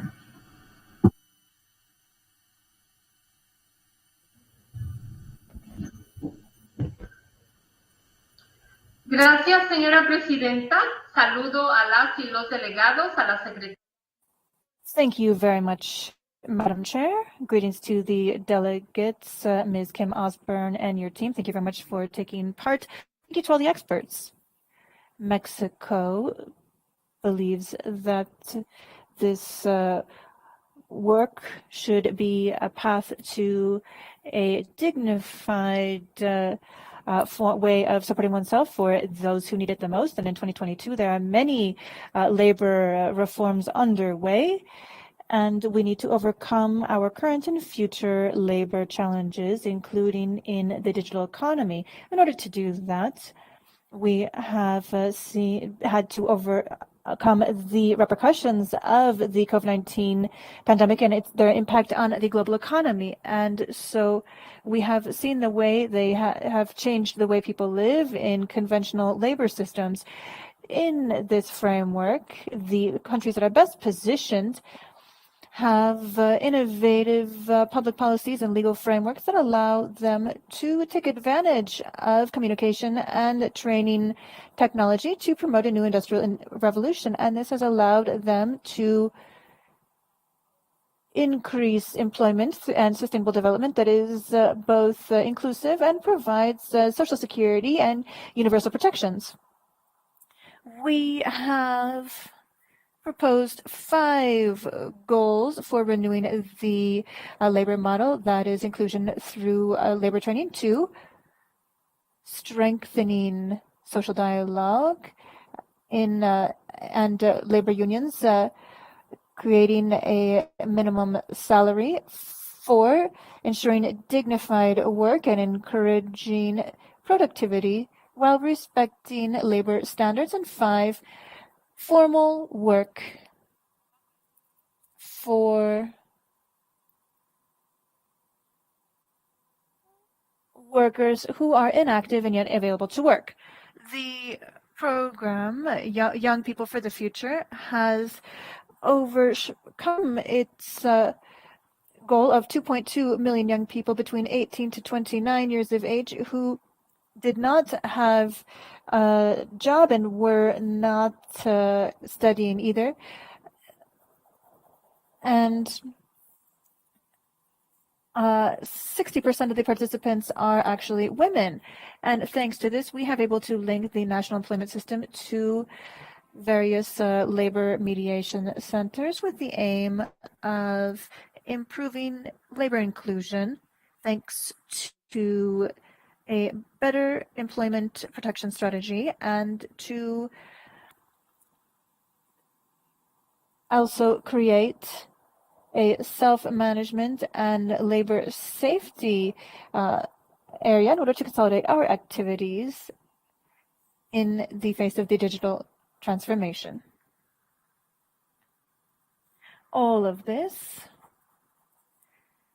has led to another important development. The Secretariat of Labor and Welfare has been launching a reform of the labor law in order to include a special chapter on the digital participative labor market and then strike a balance between social protection and work through various specific criteria such as flexibility in order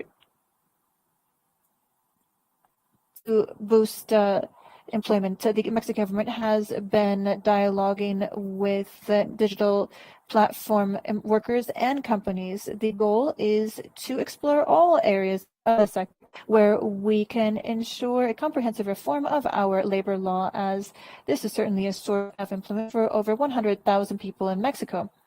We have held ongoing meetings with the Mexican Institute of Social Security in order to explore the viability of a flexible social security and insurance system for digital workers, and to provide the possibility for these workers to truly have access to the benefits of social security, medical coverage, and also pension savings and others. ECLAC and the ILO have indicated that in 2020, these digital platforms began to provide an alternative for the population most affected by the COVID-19 pandemic. And this had an impact on women, most of all. It's also necessary for us to eliminate precarity and informality when it comes to these platforms. However, when it comes to remote work, on April 5th, 2022, we approved a bill in the Mexican Senate on the labor and social security body comprised by the federal law in order to prevent risks in this type of work with supported by ethic and special protections for women, given the risk factors that we have observed among these workers. And we have been working to reconcile the flexibility offered by these jobs when one also has a family life and overcoming precarity.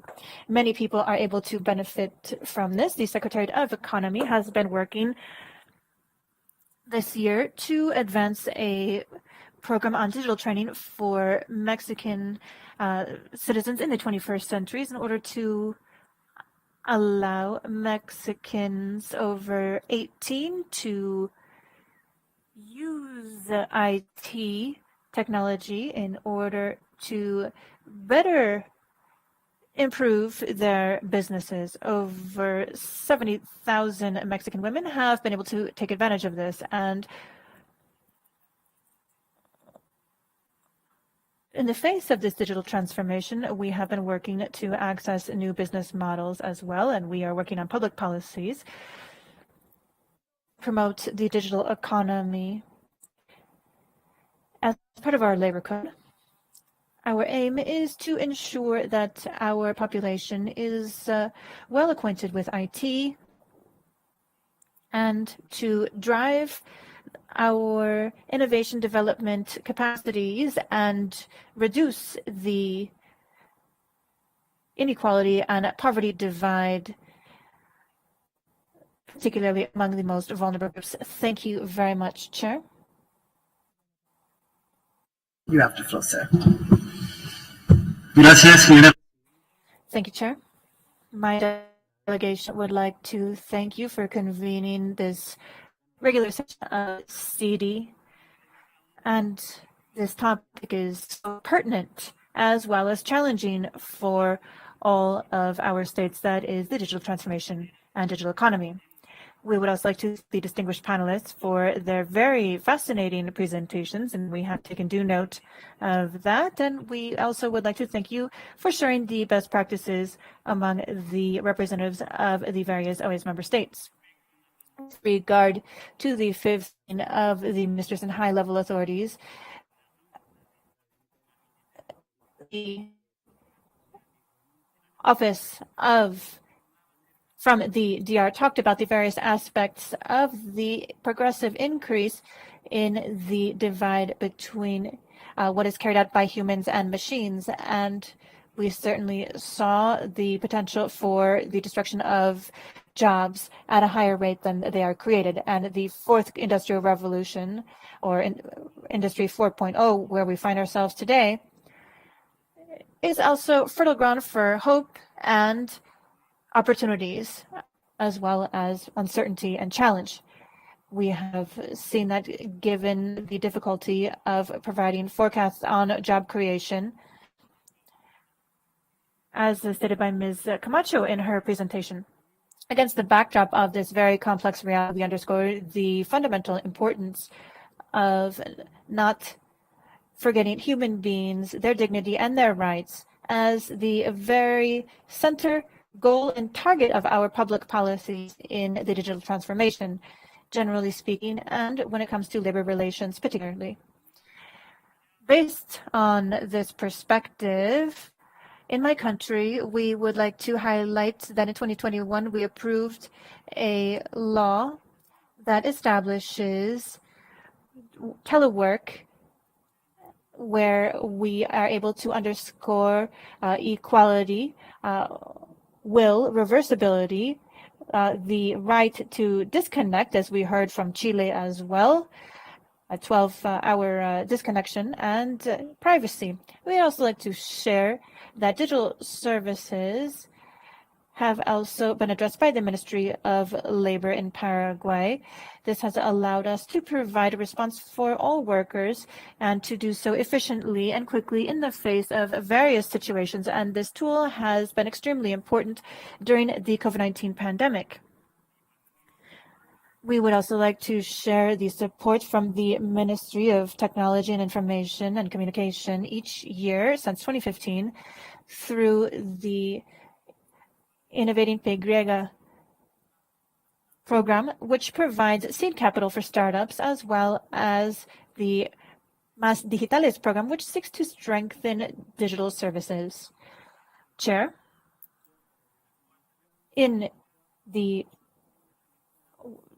book, The Fourth Digital Industrial Revolution, it's very clear that the human perspective has never seen so much promise or danger at the same time. And we would like to alert you to the very serious risk that decision makers are often too stagnated in traditional perspectives and ways of thinking, and they are unable to adopt immediate solutions to various situations.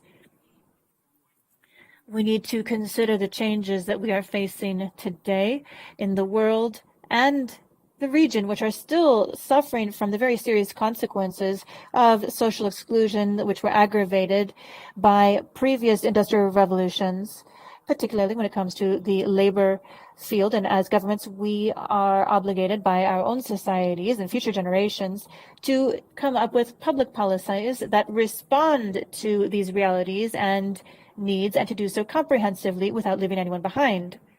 Finally, and to conclude, because in less than 2 hours we have a game between Argentina and Croatia, and multilateral organizations such as the OAS are relevant in sharing best practices and strengthening cooperation to contribute to everyone moving forward together as a region and to become more developed and more fair. Finally, we would like to focus on our mandates, which have been agreed to by our governments, for example, to comply with the Digital Transformation Plan, which was decided at the 9th Summit of the Americas, which was held in Los Angeles. Thank you very much. The game, and we're anxious about it. I now yield the floor to the delegate from Canada. Merci, Madame la Présidente. Merci à vous d'avoir convoqué. Thank you, Chair. Thank you for convening this meeting today. And thank you to all the panelists for your participation and for your contribution. Above all, I'd like to underscore the participation from Ms. Kistner from Argentina. Thank you so much for that fascinating presentation today. Digital technology to connect with each other, to work, and to innovate. That's why the Government of Canada is committed to making sure Canadians can benefit from the latest technologies, knowing that their privacy is safe and secure and that companies are acting responsibly. Removing barriers to employment helps build countries and societies where every person has a fair and equal chance to reach their full potential. The share of Canadians engaging in gig work, of which digital platform workers are a subset, has doubled since the 2000s. Today, it is estimated that 1 in 10 working-age Canadians engages in gig work annually.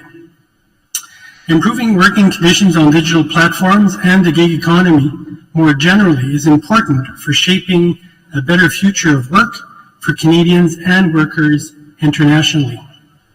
The challenge will be one of harnessing the innovation and economic growth potential of digital platforms while ensuring that workers are better treated and protected and able to reap their fair share of the rewards of greater efficiencies in the organization of work. The Government of Canada is currently engaging with stakeholders as they develop policy options to improve fairness and transparency on digital platforms, and to better protect workers in the gig economy more broadly. This policy work is backed by a strong ministerial mandate to advance amendments that entitle workers employed by digital platforms to job protections under the Canada Labour Code. Recognizing that Canada plays a significant role in the supply and demand of online labor internationally, our labor program in Canada is also looking to engage with the international community to explore potential solutions to addressing the jurisdictional gaps related to transnational working arrangements in the platform economy. Madame la Présidente, si vous permettez, Madam Chair, if you allow me to go back to French for a few concluding remarks, I would note that our approach will help bring about the changes needed in the world of work in the context of technological revolution. It must be inclusive, particularly in terms of incorporating women in their full diversity in the economy and in the world of work. As we know, the women of our region are too often marginalized when it comes to employment and are overrepresented in the informal sector economy, and they're left behind when it comes to educational opportunities and access to technology. Our public policies, therefore, should attack that gap and support the inclusion of women such that they themselves can seize the economy, the opportunities of the new economy. This gender perspective is essential if our labor market policies are going to be able to help make our societies more sustainable socially and economically. Thank you, Madam Chair. Delegate from the United States. Good afternoon, Chair, panelists, experts, and colleagues. On behalf of the United States, I'd like to express our gratitude for the excellent presentations by the distinguished panelists today. And would like to also thank the Chair, Ambassador Smith, for having done a tremendous job during this 6 months, putting relevant and definitely timely items on the agenda for discussion. Thank you. And thanks as well to Secretary Osborne and her team for including this topic on the agenda today. Digital literacy in our workforce is key to creating a more prosperous and equitable future for our whole region. The United States believes strongly in the power of digital technology for economic transformation. As my colleagues from Chile and Paraguay have mentioned before me, at the Summit of the Americas in Los Angeles, our leaders committed to the regional agenda for digital transformation, which lays out objectives for increasing digital literacy, including adopting new technologies to increase connectivity and digital inclusion, developing policy and regulatory frameworks to enable deployment and adoption of digital technology, and promoting regional efforts to share knowledge and tools on a mutually agreed upon basis. The U.S. Department of State also created earlier this year a new Bureau of Cyberspace and Digital Policy to lead and coordinate the department's work on cyberspace and digital diplomacy. The U.S. approach to the digital workforce focuses on policies and programs that leverage employment potential brought about by the digital economy and current technological, environmental, and demographic changes, with a particular focus on better preparing Americans for careers in the digital economy.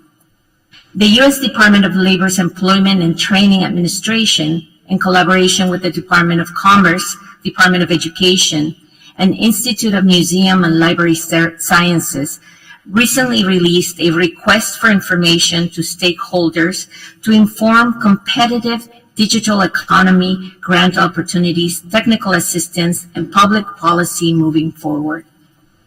The United States Department of Labor is working to reduce existing gaps and increasing inclusion. As we've heard here today, the pandemic has caused the world to change, especially the world of work, in ways we never anticipated. As a system, we pivoted to a virtual environment to continue providing critical services. And as we continue to navigate the pandemic and post-pandemic environment, we will need to support workers, job seekers, and employers in different ways, from a resumption of in-person support to continued remote support, or in many cases, a combination of both. In the United States, the Bipartisan Infrastructure Investment and Jobs Act, passed in 2021, provided an opportunity to not only strengthen our country's infrastructure and investment in broadband, but also created and expanded access to good quality jobs. This act invests $65 million in broadband deployment to increase access to reliable, high-speed internet. In an effort to close the digital divide and create the telecommunications workforce interagency group, the U.S. Department of Labor is working in partnership with the U.S. Department of Education, the Federal Communications Commission, and the National Telecommunications and Information Administration within this group to support and meet workforce needs of the telecommunications industry and ensure their safety. Another example of what we are doing in the United States is the Digital Literacy and Digital Equity Workforce Innovation and Opportunity Act. This landmark legislation in the U.S., authorized in 2014, includes digital literacy as a workforce preparation activity for which states can use their federal funding allotment. In an effort to promote digital literacy in the workforce by creating apprenticeships, collaborating with educational institutions and the private sector to develop job training programs in new industries and awarding grants around the country. Our efforts through this act have awarded hundreds of millions of dollars to help close equity gaps and to recruit over 12,000 new apprentices in cybersecurity and clean energy, which are two key sectors in our economy. Our goal is to continue to expand on these successes thanks to new funding through President Biden's Build Back Better framework. We agree with Maria Claudia Camacho that there are more questions than answers on this issue, but we have no doubt that by increasing digital literacy, we can help promote equity and create a more prosperous future, not just for the United States, but for the entire region. Thank you very much. Thank you very much to the United States, and I now offer the floor to the delegate from Panama. You have the floor.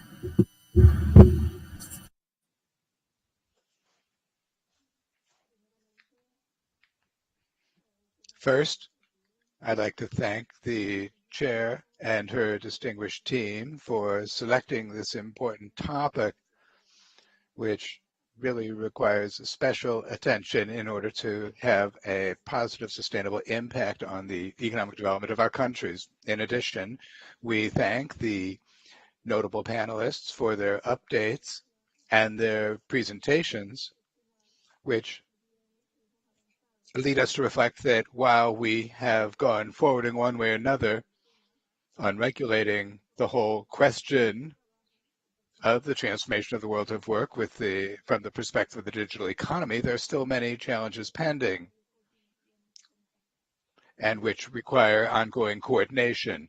No doubt the major strides forward in technological changes that we experience every day and the economic dynamic it produces has led traditional labor relations to undergo quick change, posing major challenges to both our authorities and to those who create jobs as well as workers. As was indicated in past meetings of CD on addressing the topic of youths and opportunities for the digital economy and artificial intelligence, these changes, in addition to being advantageous and necessary for economic development, also demand actions and responsibilities on the part of the states to overcome the gaps of inequality when it comes to technological access and education, so as to have competitive labor force that is keeping up to date with constant change in the productive sector. In the case of Panama, work is underway to articulate policies to strengthen swift technical training programs for swift job inclusion to make sure that low-income youth can get and maintain a dignified job. In addition, progress is being made in teamwork as between the Ministry of Education and the Ministry of Labor to establish a roundtable for analysis so as to align the educational system and training with the demands of the contemporary job market. In this regard, we are adapting the legal framework to guarantee the rights of workers, mindful of transformation of the labor relationship in terms of digital platforms, modernization of provisions, technology, and regulating informal sector work, which has increased because of the pandemic. Among the accomplishments in Panama, we can highlight the adoption of the telework law and its respective regulation in 2020. It sets forth legal rules and defines new legal relationship by noting responsibilities and rights for both employer and worker. This relationship between the worker and the employer is established by means of a contract that establishes the key aspects such as length of the workday, subsidies or allowances for use of internet, electricity, and so forth. The employer also has the duty to provide the worker the technological equipment necessary for carrying out the task, provide supplies and materials, IT programs, and take on professional liabilities that may occur during the telework schedule. The relationship should be registered at the Ministry of Labor through a particular platform that exists there. In addition, Panama, through the National Authority for Government Innovation, has gone forward with the support of the United Nations Development Program with an assessment on digital preparedness in the context of the program of digital transformation and the digital agenda in the 2030 agenda. The idea is to involve several sectors in the country in order to be able to have a comprehensive overview of the extent to which digitization has gone forward in the 5 fundamental pillars: structure, regulation, government, economy, and persons. Panama continues to be committed to creating and updating public policies in keeping with the new transformations that have been brought to the world of work through the digital economy in a resilient manner, guaranteeing protection and respect for workers' rights and promoting sustainability of companies. Finally, Madam Chair, in the name of the Permanent Mission of Panama, we join the words of congratulations and gratitude to dear Ambassador Yolanda Smith and her team for the excellent work done chairing CD in this period. Thank you very much. Very much, and I would yield the floor now to the delegate from Guatemala in the room. If you will introduce, I think we have a minister on. No, just no. Not a minister. Someone from the ministry in Guatemala. You have the floor.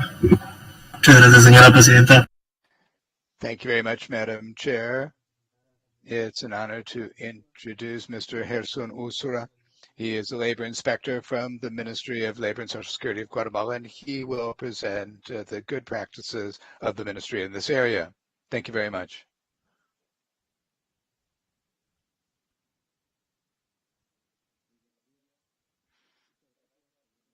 Good morning. Thank you very much, Madam Chair. Ambassador Yolanda Smith, the Permanent Representative of Grenada. It's a pleasure to extend greetings to you. Distinguished Executive Secretary for Integral Development, Kim Osborne, and her team from the Department of Human Resources to Employment and Work, Minister of the OMOS of Argentina, and President of the Inter-American Federation of Ministers of Labor. Also, greetings to Ambassador Rita Clavier Despioli, who is the permanent representative of Guatemala. It's a pleasure to greet you and her and her team from the permanent mission, distinguished delegations of the member states. We take the floor on behalf of the Ministry of Labor and Social Security in my capacity as its general labor inspector. I'm honored to speak in this important political forum and space for dialogue offered by this organization.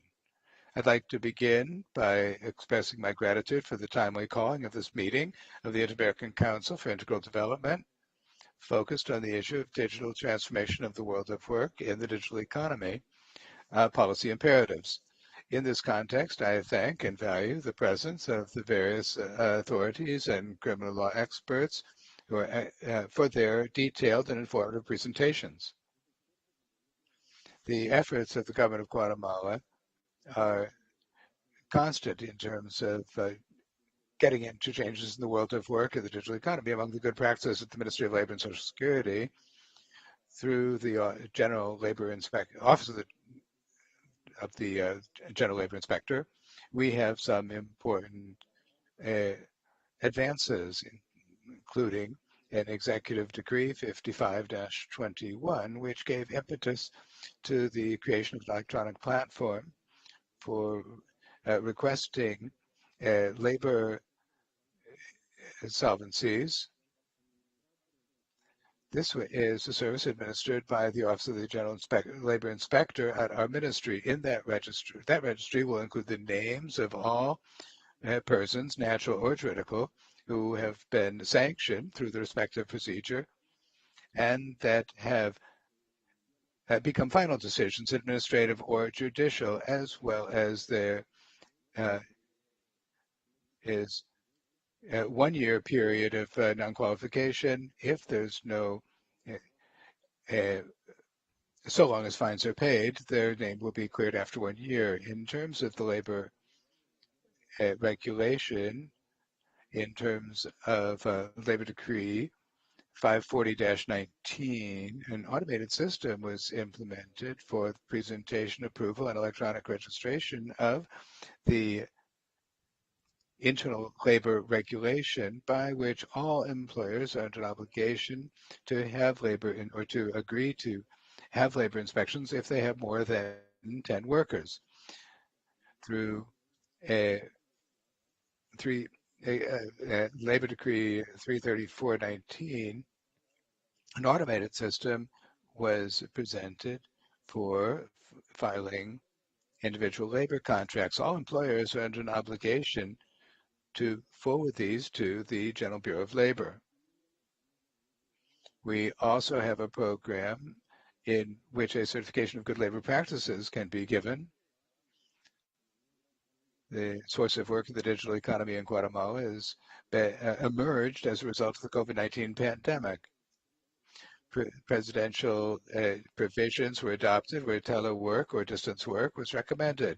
It was specifically regulated during the most acute period of the pandemic. Nonetheless, over time, those regulations ceased to have effect. Telework fell back into the primary labor relationship form. Nonetheless, this exercise led to legal interpretations of certain legal provisions, which have helped bring about an environment favorable to telework. Therefore, it's of the utmost importance for the Guatemalan state that we have legal tools to make it possible to consolidate a legal and labor system from a digital perspective, transforming the current model and allowing for its application, thereby generating decent work for workers. The Office of Labor Inspection verifies compliance with labor legislation and handles compliance about possible violations of workers' rights. The sector is inspected to benefit the workers who work under this modality. Thank you very much, Madam Chair. Thank you very much, Inspector. And I think this has brought us to the end of interventions. But before we move on to the next agenda item, I'll turn the floor to the Executive Secretary to introduce a short video. Thank you, Madam Chair. And Madam Chair, I think this was a very rich discussion. I'm always very just intrigued by just how much is happening within our member states. It's really amazing. Just imagine if we could all collaborate and cooperate and move things together. It's incredible. And I just want to very briefly recognize the work of the RIAL, the Inter-American Network on Labor. As you know, the remit of CD and SETI is that of cooperation between and among countries, that of cooperation, collaboration to help all countries move forward. And the RIAL has been doing an excellent job at that within the space, the labor space. And so what we want to showcase is what the RIAL is doing, the portfolio of laws, telework laws and regulations from the countries that has been validated by the countries, so that if one country is interested in developing their own laws,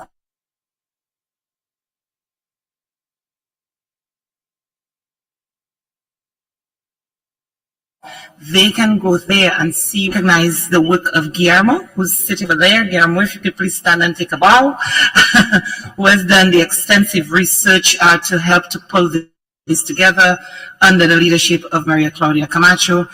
The work of the RIAL is truly a manifestation of what we should be doing. So if we could click, for example, on Costa Rica.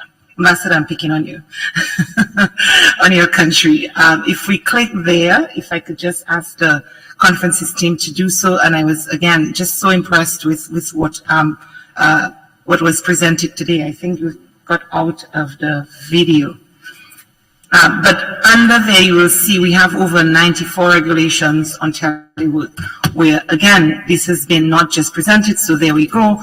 You will see what they're doing. If you scroll through that, what is available, the technical guide on implementation, all of these are valuable resources that member states have access to as you lead your own economic development. And that is our role, to ensure that we're supporting member states with information, we're facilitating the exchange of good practices, of experiences on who has done it, how they've done it, what they've accomplished. And that is what SETI and CD is about. And we just wanted to showcase that so that if you are in the process of developing your laws, and if you've not yet contributed to this platform, please do so. But it's really a valuable resource that we wanted to showcase today. Thank you, Chair. Thank you very much, Madam Executive Secretary. And if there are no additional comments, I propose that CD thank the invited experts for their contribution and instruct SEDI to document and follow up on the collaboration opportunities with our partner institutions that were identified during the dialogue and from your interventions. And if there are no objections, it is so decided. We do have a game to watch. So now we move on to the next item on the agenda, and as per Article 59 of the Rules of Procedure for regular and special meetings of CD related to the elections of officers of CD permanent committees, chairs of permanent committees shall be elected each year at the second regular meeting of CD following the OAS General Assembly regular session. They shall remain in office for 1 year or until their successors are elected. We shall proceed with electing the chairs of the Committee on Partnership for Development Policies and the Committee on Migration Issues, respectively. In this regard, formal nominations were presented and distributed in due time for the chairmanship of both committees. For the Committee on Partnership for Development Policies, the Permanent Mission of the Commonwealth of the Bahamas submitted the nomination of Minister Councillor Mikhail Ballard, alternate representative to the OAS. The nomination submitted is contained in document CDINF.529/22 dated October 21st, 2022. For the Committee on Migration Issues, the Permanent Mission of Colombia submitted the nomination of Minister Sandra Lucia Mikan Venegas, alternate representative to the OAS. The nomination submitted is contained in document CD/INF.527/22 and CD/INF.528/22 dated October 19th and 20th, respectively. Having received one nomination for each vacancy for the chairmanship of the two permanent committees of CD, I propose that we carry out these elections by acclamation. I propose that we elect Minister Mikhail Ballard, alternate representative of the Bahamas, as the chair of CD's Committee on Partnership for Development Policies, and Minister Sandra Lucia Mikan Venegas, I hope I'm pronouncing your name right, alternate representative of Colombia to the OAS as chair of CD's Committee on Migration Issues, and if we can do so by acclamation.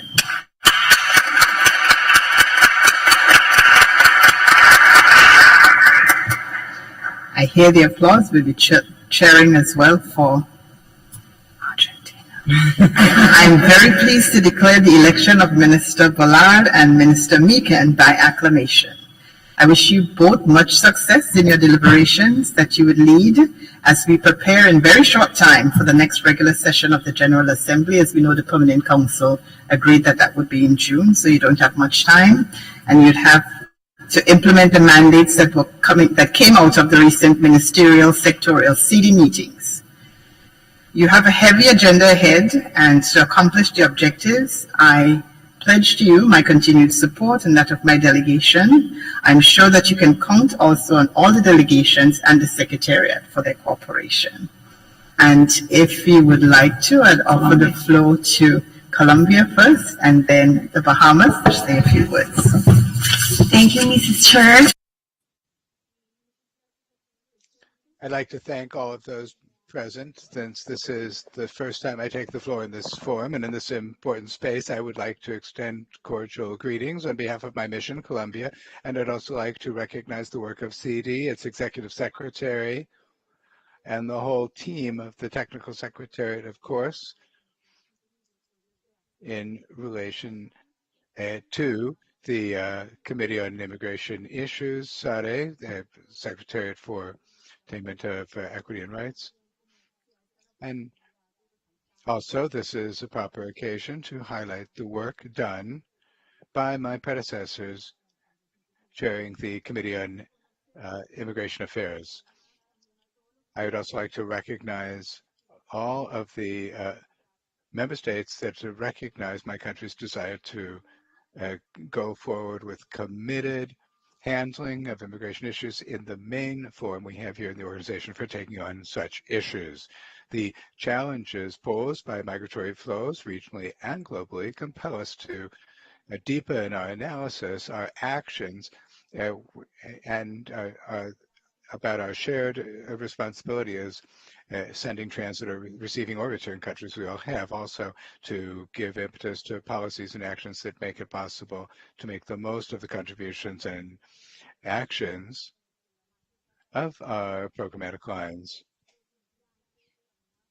with respect to migrants, so that there can be positive insertion and their dignity recognized by acknowledging their rights. Therefore, we'll endeavor to deepen our approach to immigration or migration with a multi-issue approach, multi-dimensional approach focused on human rights, and with a view to shared responsibilities, overcoming approaches that reduce it to security issue and address it more broadly as a humanitarian issue, looking at the freedom of movement and the issue of migration governance.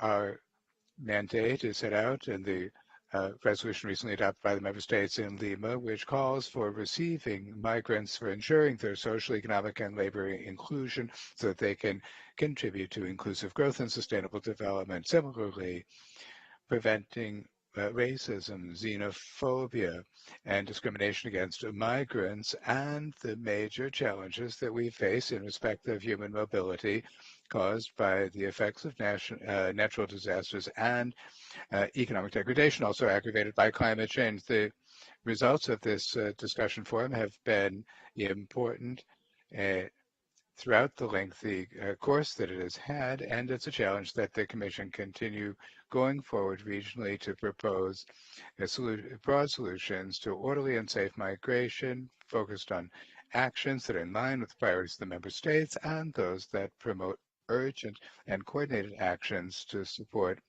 migrants, refugees, and displaced persons under the humanitarian development and peace proposal. The magnitude and complexity of the human mobility processes that we experience today overtake the capacities of the member states, and therefore it's key that we have strategic, operational, and institutional capabilities that respond in a timely fashion to the pressing needs we have in terms of access to rights, integration of a highly vulnerable population. We are speaking of women, indigenous communities, Afro-descendant communities, but in particular, the best interest of children and adolescents. We also need to come up with coordinated responses with respect to human mobility with the different multilateral actors, both non-governmental, civil society, the multilateral development banks, the private sector, so many places to turn. But I wanted to be brief because I know everyone's really interested in the game and the challenge we have as a region, which my colleague from Chile has reminded me of. We have to be very assertive, more assertive than we have usually been, so as to better articulate ourselves and around cooperation mechanisms, not only regionally, but also globally. Thank you so much, Madam Chair. Thank you. I now offer the floor to Mr. Bilal of the Bahamas. Thank you, Chair, and I too will be very brief, as I know we all want to get in front of televisions to watch the match as well. And good afternoon as well, colleagues. I just want to, Chair, to thank colleague member states for entrusting me with the task of chairing the work of the Policies Committee over the course of the next year. I believe we had a short but very productive stint working together when I assumed the chairmanship in the lead up to the most recent General Assembly in Lima. And I look forward to working with my colleague member states as we oversee implementation of the mandates that we collectively agreed to in the CD Omnibus text. and as we seek to continue to strengthen and scale up the development work being done here at the OAS. So thank you again, colleagues, and thank you, Chair. Thank you very much, and again, good luck. We're coming to the end of our agenda for today, and at this time I'd like to ask if any delegation has any matter they wish to bring to the Council for information or attention.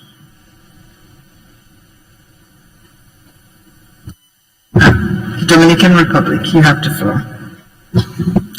Muchas gracias, señora presidenta, y como es la primera vez. Thank you, Chair. This is the first time I'm taking the floor. Good morning to everyone. Greetings to all. Chair, I just wanted to take the floor to thank you.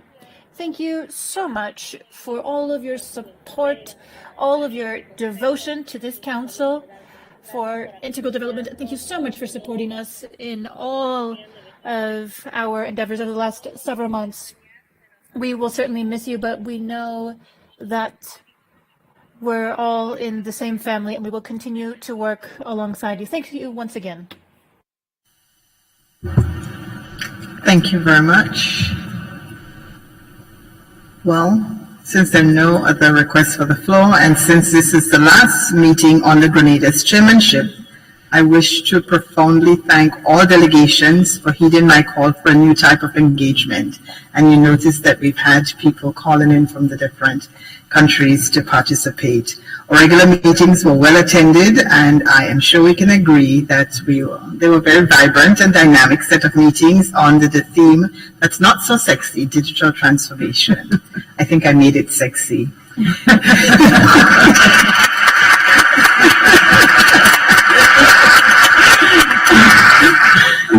The collaboration with governmental, non-governmental agencies, academia, the private sector, subject matter experts, they all lend to the discussion, and today was no exception. We covered some central topics that were from unique perspectives, and the level of sharing from member states that were very crucial, and it augurs well for the collective development of our countries as we continue to innovate and advance. And these sessions were conducted in an ideal environment that lends to meaningful discourse and sharing of best practices, putting offers of cooperation on the table and requesting assistance in some cases. I take this opportunity to thank my Vice Chair, the distinguished Ambassador of El Salvador. Please send him my regards. I'm not sure if he's watching online, but he has been just so very cooperative, and I appreciate that. Personally, I have learned a lot. I believe that every sector of our economy can move towards resilience on the support of digital advancement, and that our efforts here would bring equality to the vulnerable in our society. I know it was mentioned a lot today: women, the elderly persons, persons with disability, indigenous groups, persons in remote areas, the poor, and of course the youth, so that they don't fall further behind. And during the discourse and during these sessions, we identified some major challenges, but we're also gratified that there are opportunities that exist as well.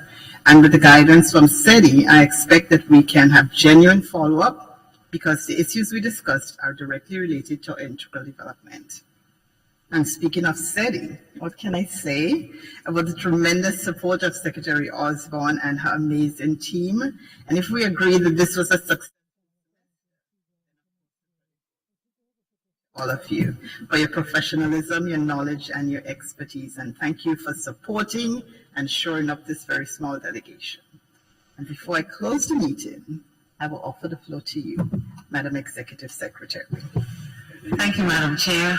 And I think we ought to give more credit to you. It has been an absolute pleasure working with you, just always so gracious, always so willing. So easy, I should say, to work with. And as from the Secretariat's perspective, I think I speak for my team and I when I say that we've truly enjoyed the collaboration with you. We hate to see you go. We hate to see you leave. And this feels like a second goodbye that we're saying to you.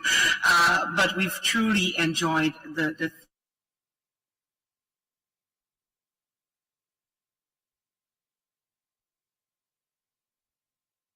themes that I think that we cannot take this issue of digital transformation lightly. Our future literally depends on our country's abilities to adapt and to adopt those technologies. We at the Secretariat will continue to do our best to work with member states. As you know, we launched the Youth Academy on Transformative Technologies. There's been huge uptake on that platform. We anticipate that we will run the second round of certification for augmented reality. In 2023, we will be launching new programs. Again, the goal is to get as many young people in our countries, not just trained, certified, and ready to take up their roles in the labor market. We have to get our people credentialed.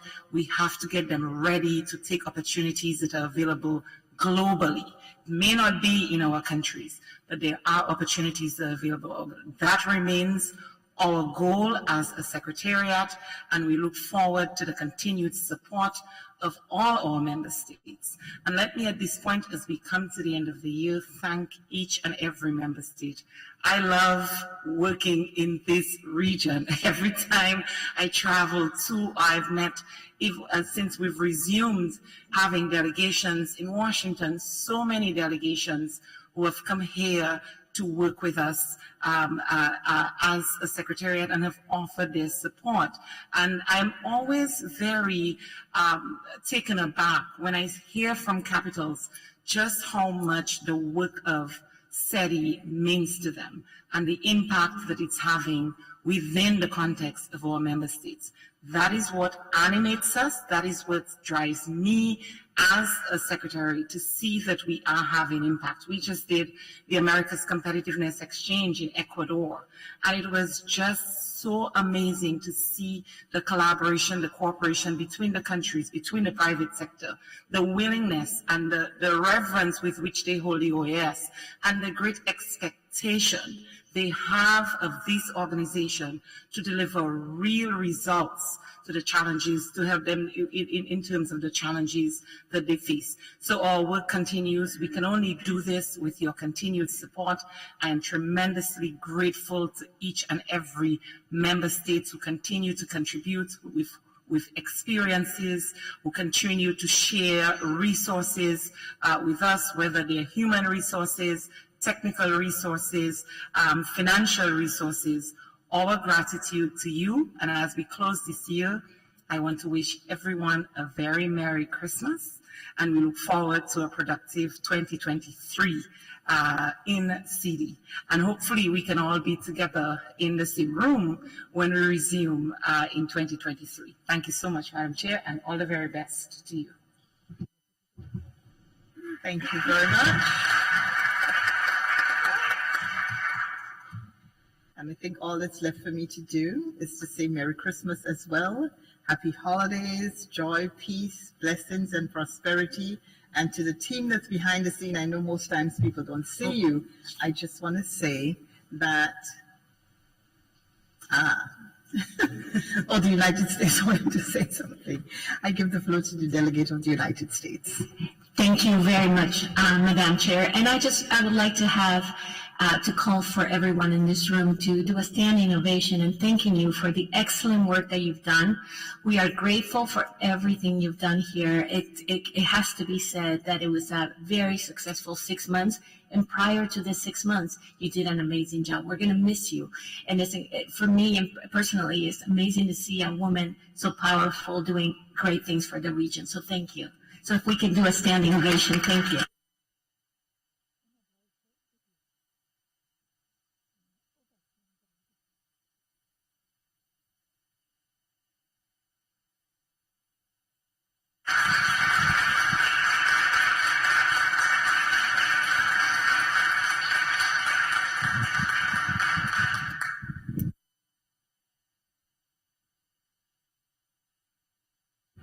There's no need for me to cry. My eyes need to be very clear when I get myself glued to a television. So again, Merry Christmas, everyone. Happy holiday and a prosperous 2023. And I was saying to the technical team, I don't want to forget all you do to keep us, going. Thank you so much, and all the best to you and your family as well.